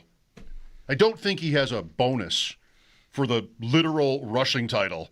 Maybe. It's not on Spot Track if he does. But we could be heading toward another one like last year where he plays in the end to go for the title. Like Jonathan Taylor leads, but their offense isn't functioning, and no one is close to those two right now. And he is at what does he have? What does he have receiving? He's got 2 receiving touchdowns to go along with the now 10. He's got 12 on the year. And he had 16 rushing last year, right? And 18 total. Right, 18 total. So he's still not going to. But it's He's had a year, even with regression. He's kicking regression right in the groin. They're a 10-point favorite in the cold Sunday. He's having a great year. Yep. Yeah, James Cook. I'm sorry. Yeah, James Cook. Yeah, he is. He's having a great year. He really. And look, I think going into the game, we talked about it, guys, right? The Patriots were missing Milton Williams, and he was a big, big deal for them, early in the year. And he's going to be back for the playoffs, most likely. He's going to miss one more game, which, by the way, that's against the Ravens, who run the ball with Derrick Henry, right? So that's going to be interesting. But, yeah, the Bills, again, I'm going to go back to I think the Bills finally just settled down and settled into who they are during the game. They're a good run team. They had an ability to run the ball.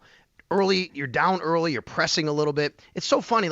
I think this game was very similar to me of the Steelers game and I said to you guys, it was so weird how the Bills were tight in that game. I thought they went into Pittsburgh. It's the environment. We talked about the mystique of the Steelers and that stadium. Don't make a mistake. We can beat this team as long as we don't give them the ball and make mistakes. And they played tight. And when you do that, you make mistakes. I thought the same thing here. I thought, weirdly, the Bills were the ones that were playing a little bit tight in this game. And the Patriots came out and they played loose. But once the Bills started to get, a little settled in, you could feel that the Patriots tightening up. You talk about the environment. You could feel that happening in the stadium. You could feel the Bills getting loose and saying, okay, we're the better team here. We need to go out there and play football. So Matt Prater was announced today, week to week with a quad injury. The Bills, again, will be in the kicker market here. Didn't hear anything about this yesterday, but something came up. Yeah, a quad injury for Matt Prater, right quad injury, according to Sean McDermott. And McDermott even said that he did not even know until today, basically. So the Bills have to find a kicker for this week. He is out against Cleveland. He called him week to week, so who knows what that means. Joey Bosa was week to week and missed one game, right? So maybe that's the case, but he called him week to week. We know Tyler Bass is not an option at this point, guys. He is out for the year. He had surgery. The Bills are going to have to find a new kicker this week. They're going to have to also deal with one of their defensive tackles being down. Jordan Phillips will be out. He had an ankle injury in the game. They do have 6 guys, so that'll be something that they can overcome with numbers. But this is going to be interesting to see what they do with Matt Prater. So they've had some guys in this year, going back early on, training camp throughout the first few weeks. So maybe one of those guys they turn back to, but they're going to have to find somebody this week to kick the ball in Cleveland. Michael Badgley is one name. I think he's a free agent, cut by the Colts. I think Joshua Carty, who was with the Rams, I'm checking to see his status, but they've moved on from him, or at least they have for now, using the thicker kicker, Bulldog, Harrison Nevis. We can't get to Harrison Nevis. He's not available. All right. Thicker kicker rhymes with Dicker the kicker. And different guy. I'm getting confused. Different guy. Badgley is the Money Badger, by the way. If you need a kicker with a nickname, you'd give him points for that. Money Badger. Anything else interesting, injury-wise, or anything-wise today?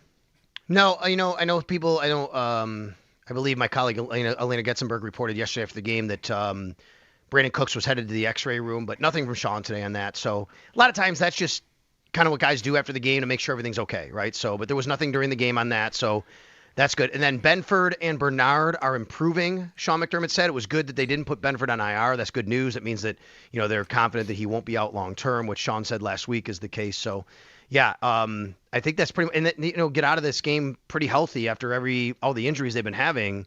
That's great. Yeah, I think we. Now they just have to make it through the practice week, Sal. That's right, Bulldog. Sorry. I was thinking about that. Like, you never know until Thursday. Let's wait until then. Right. I do want to point out in this game, I think an overlooked aspect. I tweeted about this today a little bit. The Bills' special teams were awesome in this game compared to the Patriots. They really dominated. And, I mean, this is a really highly regarded Patriots special teams unit. Let me just kind of walk through some of the things that happened. Number one, Ray Davis averaged 41 yards a kick return on 4 kick returns. Like, he was really good, as you guys saw. He is now leading the league in kick return average, by the way, by a wide margin. He's the only player in the whole league over 30 yards a kick return, which is pretty amazing. And he's had a handful, like more. He said it's just as many as anybody else. The Bills use a different kind of formation, a wrinkle. And I thought it was interesting. Chris Tabor put only Ray Davis back there and put Reggie Gilliam in front of him. Not 2 returners, just 1. And it became more like a running play with Reggie Gilliam as a lead blocker. And I talked to Reggie about it after the game. He said, yeah, it's just like the old kick return, but there's no wedge. It's just me, right? Which is really interesting. I thought that was a great wrinkle by the Bills. It turned out to be really important for them because they totally won the field position battle in this one. On top of that, Prater, who's hurt now, 5 for 5 on his kicks, all extra points in the snow. Mitch Wisnowski, 4 punts, 3 of them inside the 20, like the 17, the 12, and the 6. And on top of that, Marcus Jones, who may be the best return man in the league, 5 return yards on 2 punt returns. I think the Bills' special teams deserve a lot of credit for how this game unfolded. Very good. Arrows up. Sal, thank you. We'll talk on Wednesday. You got it, guys. Thanks. That's our Sal Capacio on the West Her Hotline. His appearances are brought to you by New York's only outlet liquor. When you need to stock up, it's the place to buy a case. What's your outlet? Your take, welcome, on yesterday, how it looked to you, what it meant. 803-0550. Also, Kevin Adams out as Sabres GM, Jarmo Kekalainen to replace him. There'll be a press conference tomorrow morning at 10:30. Paul Hamilton will give us his thoughts today at 6. Mike Schopp and the Bulldog here. This is WGR.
Earlier this afternoon, the Buffalo Sabres did announce the firing of general manager Kevin Adams. Adams has been in the position since 2020, but the Sabres have failed to make the playoffs in any of those seasons. His replacement now is going to be Jarmo Kekalainen, and not on an interim basis. Kekalainen is officially the 10th general manager in Sabres history. He was also already with the organization. He was hired in the spring as a special advisor and does previously have experience as a general manager, working with Columbus for 11 seasons from 2013 to 2024. We're expecting to hear from Kekalainen tomorrow morning at 10:30. And do stay tuned. Paul Hamilton is going to join the show in just about a half hour at 6 for more on what happened today. To the Bills, they have kept their division hopes alive with a win over New England yesterday. Next up, they do travel to Cleveland versus the Browns on Sunday. Though some injury updates from head coach Sean McDermott, who finished up speaking with the media earlier this afternoon. The Bills are going to need a kicker. Matt Prater is considered week to week with a quad injury. With that, he is going to miss this Sunday, as will Jordan Phillips with an ankle. Though some good news, both Christian Benford and Terrell Bernard are considered improving, and the team may open up the 21-day practice window for wide receiver Mecole Hardman. And then tonight wraps up Week 15 with Monday Night Football. The Steelers do host the Miami Dolphins. Kickoff just after 8:15, and you can listen to that game right here on WGR with coverage beginning just after 7:30. That's Paddock Chevrolet Sports Headlines. Paddock Chevrolet celebrating 90 years of being your hometown dealership. I'm Zach Jones for WGR Sports Radio 550.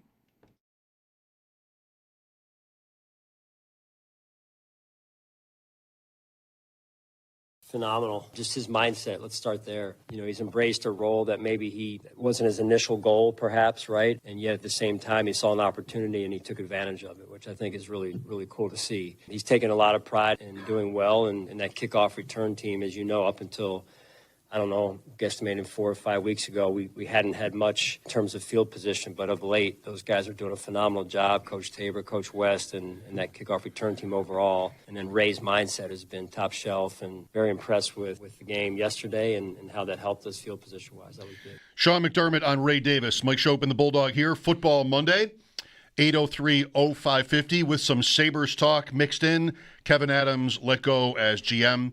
There'll be a press conference with the new guy who's been around, Jarmo Kekalainen, tomorrow morning at 10:30. Kansas City is eliminated.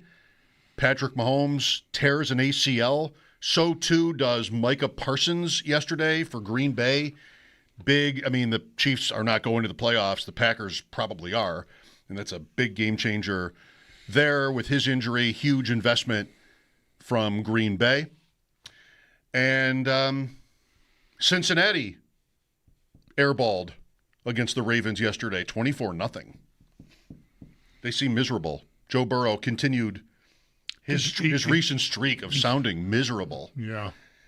Sounds like he's having a terrible time. 4-10 now, Cincinnati. Sure does sound like he's having a terrible time. And I read that he talked to the team in the locker room after, which, is not uncommon. He's a leader, a quarterback, whatever. It felt ominous the way the way I read what was presented, which was merely that. But I just thought, I don't know, on the heels of how he sounded during the week after the loss to the Bills, I wonder if everything is okay there. You want me to put Cincinnati on my working list of teams that might not have a quarterback answer next year? They might have a question to answer. There might be more question there than Denver. Not that Burrow's not worlds better than Bo Nix, but they're right. They're cruising to the 1 seed. Not cruising to the 1 seed, but whatever. They've got the lead now. They do. They have 3 games left. Denver at 12-2. They have Jacksonville this week. Pretty big. Late game. At the Chiefs on Christmas. The Minshew-led Chiefs. And then the Chargers to close it, also in Denver. Jacksonville is 10-4. Nobody ever talks about Jacksonville. No. There's another team that should come off that working list of right. I think that questionable. Lawrence is probably safe with the year he's having, and the year the team is having. They're going to do anything there. 6 touchdowns yesterday. Yeah. 5 passing for Trevor Lawrence. It was the Jets, but still. I know. It's a big day. What do you do when you play a team like that? You blow them out. Right. And Jacksonville was good enough to do that. Let's go to Thomas here. Hi, Thomas. Hey, guys. How are you? Good. Thanks for calling. Yeah, I just want to say Merry Christmas because this is probably the last time I'll call before the holiday. All right. Well, same to you and your family. Okay. I haven't talked to you guys in a few weeks. I called a while back about before the Carolina game. But things have changed a little bit. But anyways, I just wanted to see, what you guys thought on just Brady's play calling on the offensive end. And, I personally believe he's kind of handcuffed by the wide receiver talent. But I think he's doing a decent job with what he has, this group. And it's, look at them statistically, and when they run the ball, they're phenomenal. I would love to see him just keep pounding that rock and then open up the passing as much as they can. I just think those wide receivers on the outside, they cannot create separation except for maybe this Cooks fella coming in. He's giving them a spark. And then, Josh Allen, I wanted to get your two guys' thoughts on, I'm 31, so Allen is like my Jim Kelly, but do you think he's better than Jim Kelly was? Like yeah, by a lot. Okay. No, because I only see the Kelly highlights, right? By a lot. Yeah. Well, the rushing makes it unfair. Right. I mean, the fact that he can basically just close his eyes and convert 3rd and 4s anytime he wants gives him right. Thanks, Thomas. Gives him an unfair advantage in that comparison. And a quarterback who could run like that barely existed in that era. Steve Young is in at the end, and he was a great runner. But that might be the list. I mean, Vic is after that. It just we were nowhere near it. It was still generally frowned upon. It was a sign that you didn't have a guy that could really do the job if he relied on running. And now, thankfully, the league has figured out that it can be extremely valuable to have a guy that can, do both. Yeah, and a lot of what Allen can do a lot of it stems from that. The pass to Knox left to right yesterday, I dare say, is not a play those greats from previous eras could have any chance of making. But he's so big and elusive that he gives himself that opportunity, and then he's good enough to hit it. So that really makes it tough to compare him to anybody, from, like you said, that wasn't mobile. You're just going to be limited to, right? What you're able to do with that. And Kelly's in the Hall of Fame, so it's not like he didn't do great. But it's hard to imagine, a lot of those guys being able to do what Allen can do, just physically. Michael is next. Hi, Michael. Gentlemen, how are we today? Good Victory Monday. Thank you. Nice to talk to you. First time, long time. Wanted to talk about the middle eight, the last 4 minutes of the first half, and the first 4 minutes of the second half. Just talking about how we dominated that whole front. Good teams win those parts of the game, and I think that's what really turned the corner for us. Real proud of that time period. Okay, yeah. I mean, they scored 2 touchdowns within that window, right? They did give up a field goal, which I didn't, isn't great. That accounted for the 24-7 score at halftime after they made it 21-7. But yeah, I mean, they were in the process of taking the game over. There is what that was, and good on them. I don't know. We talked to Eric Wood today. We talked to Sal today about what changes and what the adjustments that get made, and just because it's not the first time this year that either side of the ball has come out at after halftime and played much better. The Bills, it kind of gets lost in the wash because they lost the games, but they've done this on the road in a couple of their losses with great success. I mean, great, temper that a little more, because they didn't win the games, but they held Atlanta and Houston to field goals in the second half of games after looking like they couldn't stop them at all in the first half. And you got the same thing yesterday against a much more accomplished opponent, at least this season anyways, in New England. New England, I think, had 3 first downs in the second half. The only play of consequence they get was the long touchdown. I mean, it was a great play by the running back, but even that play the Bills had they had it defended. They just got beat because they were a little sloppy on the edges. So I don't know. I don't need to work too hard to call it. It's not a fluke, but they just stuffed them. They just absolutely stuffed them in the second half. Colin is next. Hello. Hey, guys. Thanks for taking my call. Love the show. I was looking at that playoff machine on ESPN a little bit, and, I think if you go just by win percentage on the way out, it looks like, we would be the 5 seed. I think yesterday's win was really big, not so much for the division. That's obviously going to be tough to get. But, the 5 seed looks not so bad. And also, if the 6 and the 7 are there with maybe the Chargers and the Texans, it's very conceivable that those teams could win in the first round. And I think staying ahead of Houston, if there's a world where we end up rematching with Houston down the line, I want that game to be in Buffalo. And so if, for the 5, you could imagine us winning maybe the 6 and the 7 also winning in the first round. In past years, that sounds crazy. You usually think of the higher seeds as almost automatically going to the second round. But if it's so wide open this year, I could imagine a scenario where we end up hosting a playoff game even though we're the 5 seed. Yeah, I was thinking very much like this last week, Colin, and there's no reason to not still be thinking this way, that given the lack of the proven heavyweights up top, you can talk yourself into, without trying too hard, the lower seeds winning and it being beneficial to be the highest wild card you can be, because you could end up with home games if you get those upsets. Whereas when, it's Kansas City and Baltimore and even the Bills up there, it's like, okay, they're going to win their home games. I'm going to have to go there. It might not be the case this year. Jacksonville at Denver on Sunday. Houston, every time I listen to anybody, fans or analysts, it's always Houston that they're hung up on. I guess maybe that should be right. Are they more dangerous looking or seeming than Jacksonville is, or even Denver or New England or the Chargers? I don't know. Like when they put on a show against the Bills defensively, and they win the game in Kansas City. They probably shouldn't have, but they did. And the Chiefs, haven't been good anyway. Yeah. Denver's going to be favored there by 4. What do you think? Jacksonville at Denver. Jacksonville at Denver? Yeah, Denver's favored. 4. I like 4. 3. Okay. Actually. I like 3 better. How's 3? 3? No. 3's correct. I saw the answers to the test. Do you want to see Houston leapfrog Jacksonville? No. No, I don't. No, I'd like to keep. I'm with Colin. I feel like Houston, more than any other team in the field, because of how Denver may be the exact same thing. We'll see, right?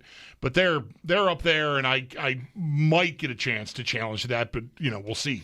It's so funny. We've been so focused on New England all this time as kind of equating catch them. If I get them, then I'll get the 1. And now Denver is another game ahead still, so it's going to be tough to track them down as well as New England. But Houston, given how much trouble I had playing them with that pass rush in their place, I think maybe it's a very different, at least it's different, maybe very different if I get them here. So, I don't know about nationally. I think here we saw the Bills not be able to handle, not only not be ready to handle it, but they didn't have an in-game pivot that saved them. They just, all night it was just Josh Allen running for his life. And that leaves a mark. I don't think that offense is anything to really be that scared of. But, man, if I can't block them, I'm going to have a tough time. And we saw that in whatever week that was when the Bills were there on that Thursday night. Caller mentioned the ESPN playoff machine. That's a permanent open tab on my computer these days. And I also like the New York Times one. Bills' chances at the 1 seed right now, 3%. 26 to win the AFC East, 99 to make the playoffs. If they lose out, 88%. So almost a given, a lock. Paul Hamilton coming up at 6. We'll talk about the Kevin Adams news today. Mike Schopp and the Bulldog. There'll be a press conference tomorrow morning at 10:30 for more from the Sabres. This is WGR.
games coming up on Saturday. Well, Thursday night first is Rams Seahawks, and that's a big one in the NFC.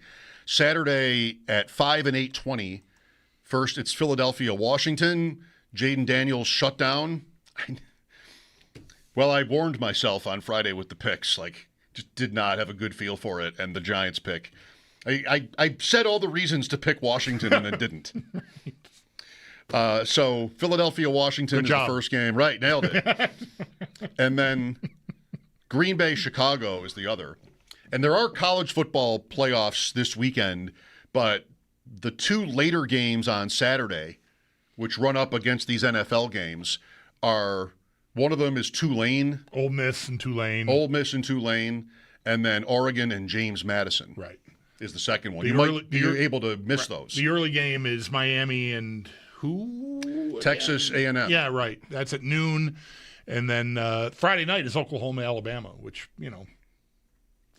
very close in color. Right. It feels like I don't think either one of those teams is winning the national championship, but those are big famous schools and they're playing in the playoff Friday. So, it'll be fun to watch, I suppose. Perhaps. Alabama, Crimson. Oklahoma, Maroon. Also Crimson. Maroon? Yeah, Maroon. Close. Yeah, very close. Not great. Not great when they're so close. There probably won't be color on color in this game. James Madison, the Dukes. Maybe you need them. Maybe you need Oregon, which is always color on color itself. Right. Versus the Dukes on Saturday night. Isn't that your barber, James Madison? Oral Roberts. Oral Roberts. So funny. I knew he was named after a college. I was just there today. I was just there today to see. You were? Yeah, I'm on. How is he? He's great. He's great. The shop is doing great, and he's great. And I'm on the calendar now every 6 weeks. All right. I used to go literally 6 months, and the beard. This poor guy. He's like, he's shaving the Unabomber's beard. I mean, it was just ridiculous what I had going on after 6 months of not, really grooming it at all. So he didn't really talk me into it. I just said, he's got this new calendar thing and it's automatic. I'm like, put me in there every 6 weeks, 11 a.m. on a Monday. There it is. Here we are. I'm happy. You got it on your calendar for a year? I'm very happy with the arrangement. James Madison is not your barber. No, Oral Roberts is Bulldog's barber. I love that. James Madison was the 4th president, if I'm not mistaken. Oral Roberts was the 5th. Would James Madison ever in his life have flipped a coin? If they had coins, yes. They would have had coins. Sure. Okay. Then yes. What a coin flip. I was watching that live on Saturday. Have you ever seen anybody flip a coin like that? Watch the left hand. If you haven't seen President Trump's coin flip from Army Navy, watch his left hand. He does this. But the left hand doesn't do anything. He just makes it's like it's a lever system or something. I don't know. Yeah, like a pulley. One tweet was me on the first day of coin flip school. What is that? What's going on with that? All right, Paul next. We'll talk about the Sabres' decision to fire Kevin Adams today. This is WGR.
Earlier this afternoon, the Buffalo Sabres did announce the firing of general manager Kevin Adams. Adams has been in that position since 2020, but in his years with the team, Sabres have yet to make the playoffs in any of those seasons. His replacement now is going to be Jarmo Kekalainen, and not on an interim basis. Kekalainen is officially the 10th general manager of the Sabres. He was also already in the organization after being hired in the spring as a special advisor.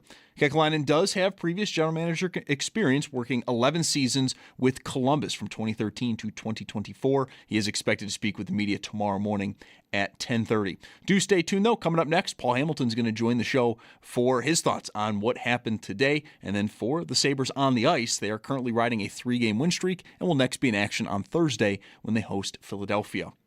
Over to the Bills. They do keep their division hopes alive with a win over New England yesterday. Next up, a travel to Cleveland versus the Browns on Sunday. But we did get some injury updates from head coach Sean McDermott earlier this afternoon. The Bills are going to need a kicker. Matt Prater is considered week to week with a quad injury, and he's going to miss Sunday, as will Jordan Phillips with an ankle. But some good news, both Christian Benford and Terrell Bernard are considered improving, and the team may open up the 21-day practice window for wide receiver Mecole Hardman.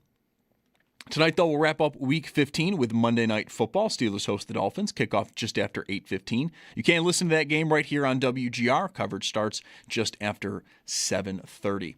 And this holiday season, we're kicking off Mission Give Where You Live to benefit Buffalo City Mission, powered by NYSAG. Now through December 19th, you can donate brand new sweatshirts, sweatpants, hats, gloves, scarves, and non-perishable food items to help keep our community warm and fed. Just stop by any Dash Market location and drop your donation in the Mission Give Where You Live donation bin. And if you want to donate online, you can do so by give through Buffalo City Mission Amazon wish list.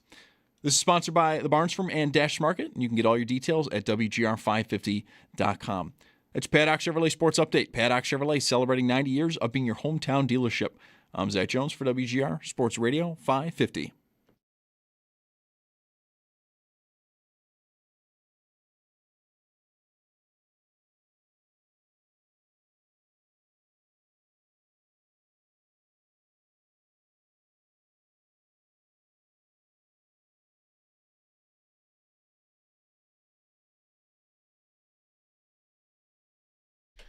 You just tell me that you put a parlay in for tonight with Waddle in it. Yeah. Yes. You know what my thinking was there. We have an 11-point lead in fantasy. Everything is settled except the team we're playing has Waddle. That's close, I think. So I agree. So of course I went to he'll ruin my fantasy. I'll bet him to score 2 touchdowns because I like to lose these bets. So I have that with Miami in the money line and an Ollie Gordon touchdown. I think I'd rather be your opponent. Yeah. Needing 11. But, man, he gets hurt, leaves games, and comes back, and it's super cold. It's cold is the biggest thing to me with Tua. You never know. I think it's close. You're not playing Paul, right? Paul, no, it's not Paul. Would you rather have the 11-point lead or Waddle going? I'd rather have the 11-point lead with the way Miami plays. Okay. Maybe here's that side action you want. Right. With Paul. Bulldog's going to pull off what I did last year. I was 7-7 last year, and I won the league. And Bulldog wasn't, he had his record wasn't as good as everybody else. And he knew it. You know, Mike, he snuck in at the end of the year, and he's going to win. He's going to take the whole thing. Paul, you're aware of the fact that I've got Rashid Shaheed playing in a quarterback 2 spot. Moving into the playoffs here, assuming I'm going to be playing good teams. I don't know. But you may win tonight. I know. Well, somebody might have had Mahomes, and somebody might have had the guy, Devontae Adams. The team I'm playing had Mahomes. Adams is not sure to miss, but he has a hamstring injury, and they play Thursday. Yep. All right, Paul. Well, I'm guessing you're not shocked by today's news. No, not at all. I mean, we talked about it on the air. I've been talking about it probably since last Monday when I first kind of got wind of it, that it was a possibility. And even without getting wind of it, I just felt that the time had come. The time had come last year when they went 0-10-3, but it didn't come. And it's just, when it really struck me is I was in Philadelphia for that game in Philly, and the Sabres didn't do well, and went in the locker room. And the players are just beside themselves. Now, they can blame themselves, too, and they should, because they're not playing well enough. But still, they're just like, I could just see it. it's like they're there. They're to that point where they can't take this anymore. And I've been waiting to see it, and that was probably the first time I've really seen it in there. And I thought, this is just going to fall. And that's when I started saying last week, this has to end. I've said it to you guys. I said it all over the place, that this absolutely has to end. Otherwise, it's going to be back to square one. And they finally did. But quite honestly, I thought it should have ended last year when the Buffalo Sabres were in third place in the Atlantic Division and then went 0-10-3. And by the time they were done with those 13 games, now what is the percentage of that of an 82-game schedule? By the time they were done with that 13 games, they were basically out of it. And we hadn't even hit Christmas yet. Right. And the GM just did absolutely nothing. He didn't even get somebody from Rochester. Nothing. Total inactivity. And that's when I thought it should have happened right then and there. Right. Obviously, it didn't, and it took until now. Paul, I don't know. I don't think you're exactly suggesting that it might have been a breaking point for the players in your observations there. Do you think that could correlate to what broke Terry Pegula's will on this? Because, like you're saying, there'd been ample evidence over the years and ample opportunity for him to act. I wonder if it just got to a point where maybe even Lindy went to him and said, these players are going to be broken if we don't do something here. I wonder what was the impetus to get Pegula to finally do something that, could have been arguably done 3 years ago. I don't remember which home game. Could have been the New Jersey game, the 5-0 game. It was one of them. Pegula was there. And it was the loudest I have ever heard of fire Adams and sell the team. It was pretty loud in there, both chants. And I hadn't heard it that loud before. The owner was there for that, and he can get his feelings hurt rather quickly. And that might have made an impression on him. I don't know why it would take that, but it was one of those recent home games, and I want to say maybe New Jersey, but I can't be sure. And I think that might have been the time where maybe he got to thinking and maybe talked to the people around him, what are we doing here? I mean, are we really improving? I mean, basically the Kevin Adams era has been a straight line. The highest they ever got was 20th place. And they were closer to the bottom of the league, 31st or 32nd, depending on how many teams were in the league at the time, than they were to 20th. And, so it's just been a straight line no matter what trades are made. I mean, they've changed over the team somewhat with the trades or whatever. At the time, the trade looks, that might be pretty good, but it doesn't work out that way. And it just was a straight line of, I'll say yuck if you're a Sabre fan, and it just never improved. So speaking again of how what you were sensing from being in the locker room with players, what would the change of the GM necessarily do to the players? Is this what they would consider it's a sign of life in the organization, which would make you feel better? They've also won 3 straight. At one point last week, you joked, now watch, they'll go and win these last 3 games. And, they did do that. It's not quite a coaching change, is it? No, but it's a refresher. It's like, okay, now let's see what this guy has been a general manager in the league before with the Columbus Blue Jackets. It's a new direction. It kind of energizes you a little bit if you were down and couldn't see the hope at the end of the tunnel. It's like, this guy's actually done the job. I think I've said this to you guys before, that this Jarmo is only the 3rd GM hired in the history of the Buffalo Sabres that had an NHL GM's job before the Buffalo Sabres.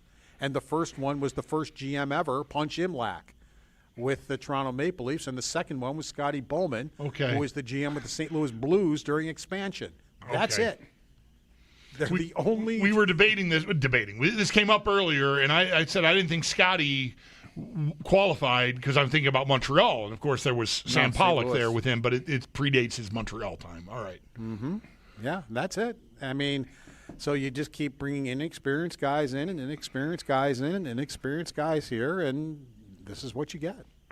Coaching is not So anyway, the too players, different. I think, can be energized by that. Yeah. That here's a guy that's done this before, who has been bold. You know, nobody was talking about the Columbus Blue Jackets when the late Johnny Gaudreau was a free agent. And next thing you know, he signs with the Columbus Blue Jackets. Don't forget Panarin played there. You know, so he's not afraid to take a swing. Yeah. You know, and the players might like that. What should he want to do, in your opinion?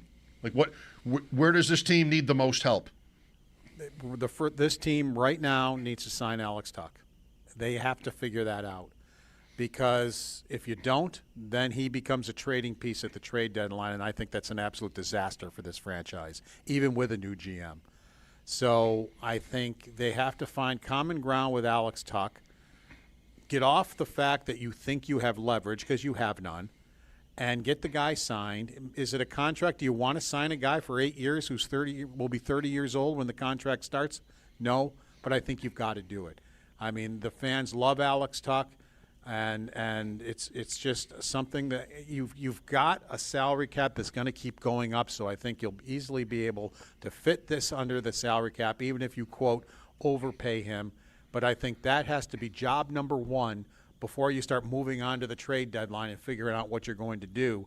Because if you don't get Alex Tuck signed, I think you've got problems in this organization. Yeah, well, that really, need to be said, will bear some very close watching because I myself highly doubt that Kevin Adams was the one who had final say on what they were doing with Alex Tuck, right? Ownership's got to get the appetite to pay him $11 million or thereabouts, if that's what it's going to take. And probably 10-3, 10-4, okay, somewhere in there. Maybe that's been the stumbling block all along. So I don't know. The skeptic in me here, Paul, feels a little bit like, well, maybe the new guy can he can present the counter argument like you just did. He's going to be 30 years old, all this money, it's not a smart contract. I'm not saying it'll go over well. I wonder if they're that far around the bend on paying the money or not. Because we're hearing all the time, following the NHL, with the cap going up and up and up, there's a lot of noise out there that a lot of teams won't spend to the cap, even though it's available to them, because the cap is just almost too high for their liking. So I don't know. I'll believe they get there when I see it. I'm all for it. I think we could regret it in a few years, but I agree. It's something that could just, if they were to get hot here, capitalize on the 3 they've just won, and get on a run, the thing that could undo it is what happens with Alex Tuck. You know, like whether they sign him or not. He's projected. It's a one Olympic projection. He's like on a line, and I see Thompson listed as an extra. Now, we'll see what Bill Guerin ultimately does.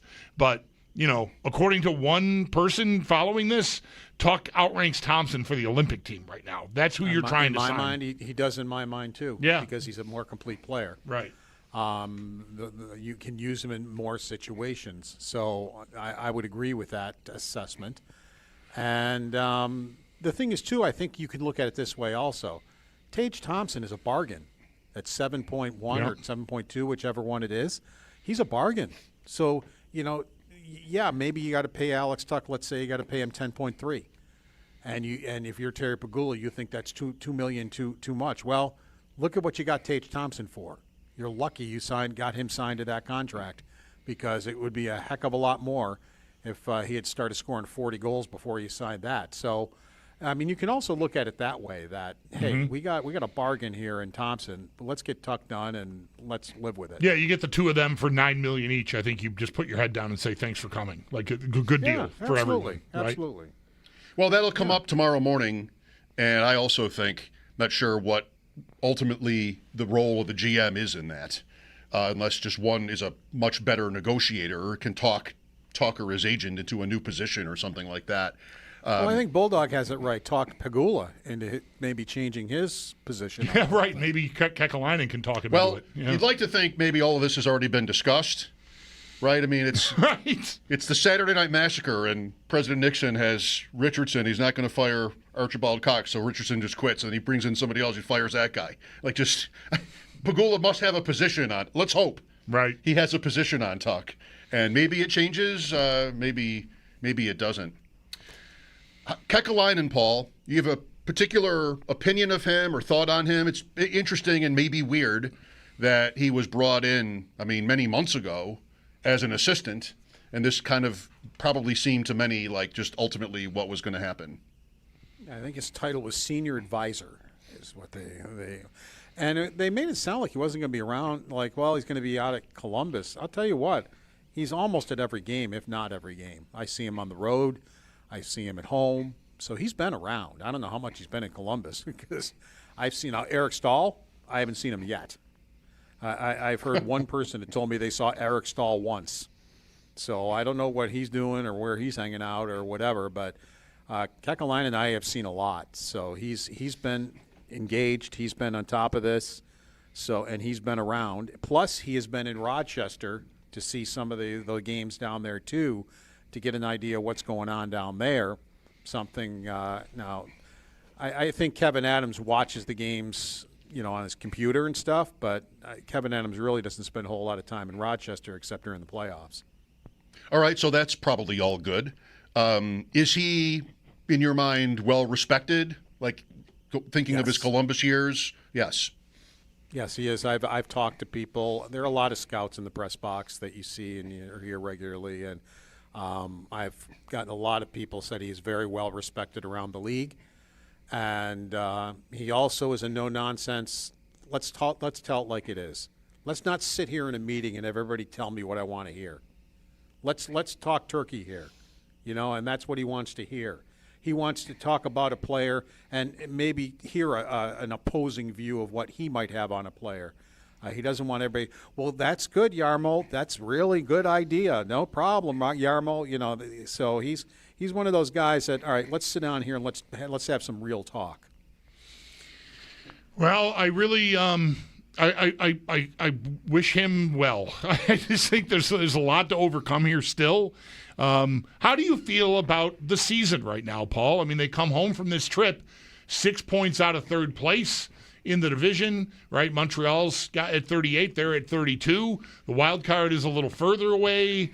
No, it's the same, actually. The second wild card is also 38 points. Philadelphia holding that down. Washington has 40. What do you think? What kind of jump do you think they can make? Are they capable of getting in the race? I think it would take a double-figure winning streak. I don't think they're capable of that. I said, I don't know, a couple of weeks ago that before Thanksgiving that they're out of it. Once they came back, I don't even remember which trip it was. I just thought that's it. They have two. It's not the points, Bulldog. Right. If you're in ninth place and you're 7 points back, you're fine. You got one team to catch. You can catch that team. But if you got to leapfrog 8 teams, even with 6 points, that's the thing. Are you going to get over all 8 teams? You're just not. Because I've watched this almost every season now. They get down at the bottom of the thing, and they can't. Now, they almost did it the year they were a point out. They leapfrogged 5 of the teams. They got tied with Pittsburgh, but Pittsburgh had the tiebreaker, and they were behind Florida. So it almost worked that year. But are 8 teams going to cooperate for you to get over the top of them? They're just not. So to me, they're out of it and have been out of it for a while. On that note, we'll look forward to hearing you tomorrow morning and afternoon. Sounds good. Take care, guys. There you go. That's our Paul Hamilton on the Wester Hotline. His appearances here on WGR brought to you by Equitable Advisors. Planning for your future is about more than just money. Let Equitable be your guide. And by Relax Honda. Relax, we got this. There was also a report, as we had been leading up to this news with Adams here for about a week, that he got a new contract earlier this year or in the offseason. Did you see that? Got I year did see added that, to his and I think that was written. I saw Matthew Fairburn, who, along with Tim Graham, had this news first for The Athletic on Friday late in our show.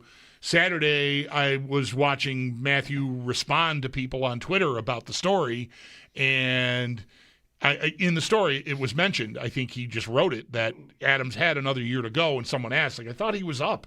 And he said, no, it's addressed in the story. So I think that was correct. I think he did get a year buffer because, again, they reported that his contract was not up after this season, which is pretty incredible. It is incredible. Yes, it is. What is the standard? Sure, it's good. Anything to inject some enthusiasm and hope into the team. I mean, who gets this long in sports without a playoff team? Nobody. It's like this is record-breaking historic stuff in the modern era that a team would go this long with the same management without even making the playoffs once. And it's so clear, and it's been the case for so long. It's so long since they've sort of passed that threshold that it's just useless to even have talked about. It's just too obvious, it's just too... And you end up more in a conversation about whether the lights are on. Yeah. Than whether this guy secretly doing a good job. And I'm telling you, we'll see what happens from here, but I very much feel the weight of that with this news today. Because I'm not even like, oh, great, good job, because it just took way too long for it to happen. It doesn't mean it's not a good thing that you finally did it, but you probably did it too late in this season for it to matter. See the conversation we just had with Paul. So I don't know. I don't have the usual breath of fresh air feeling. I just have like still a toxicity that I just sort of feel about them in general, because I don't trust that they're, even though they did this, it took them so long to do it. I think that they probably lost another season in the process. I'm more hopeful than Paul is that they can make it interesting. All we're talking about is getting into a race, and it should not take them 10 straight wins to do that. I mean, recognizing his point about climbing the over all logjam. these teams. Yeah. The other side of that point is that they're so close. I mean, they're not that far behind the pack. They're kind of in the pack. So I want to be hopeful about that. Eric Wood joined us earlier today on this Football Monday with some hockey mixed in. We'll have our chat with Eric on the Bills' win yesterday next here on WGR.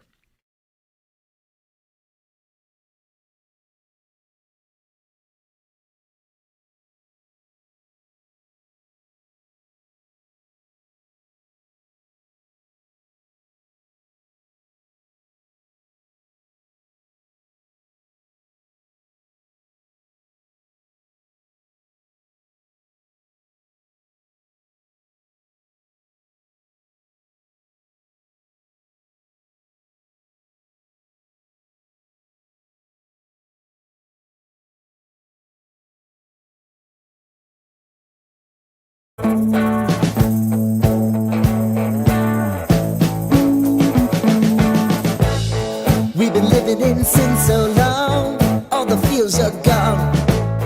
Fella stopped me on the street last night, said everything's alright. Roller coaster, make it through the day upright. It seems your meal ticket is gone, but life goes on. I could never imagine something better. Yeah, right. Now you're cooking on high heat in the middle of the street. Roller coaster, take me to a better time. Let's go. All sing your high line with the roller coaster of life. It's time to all choose your timeline on the roller coaster of life.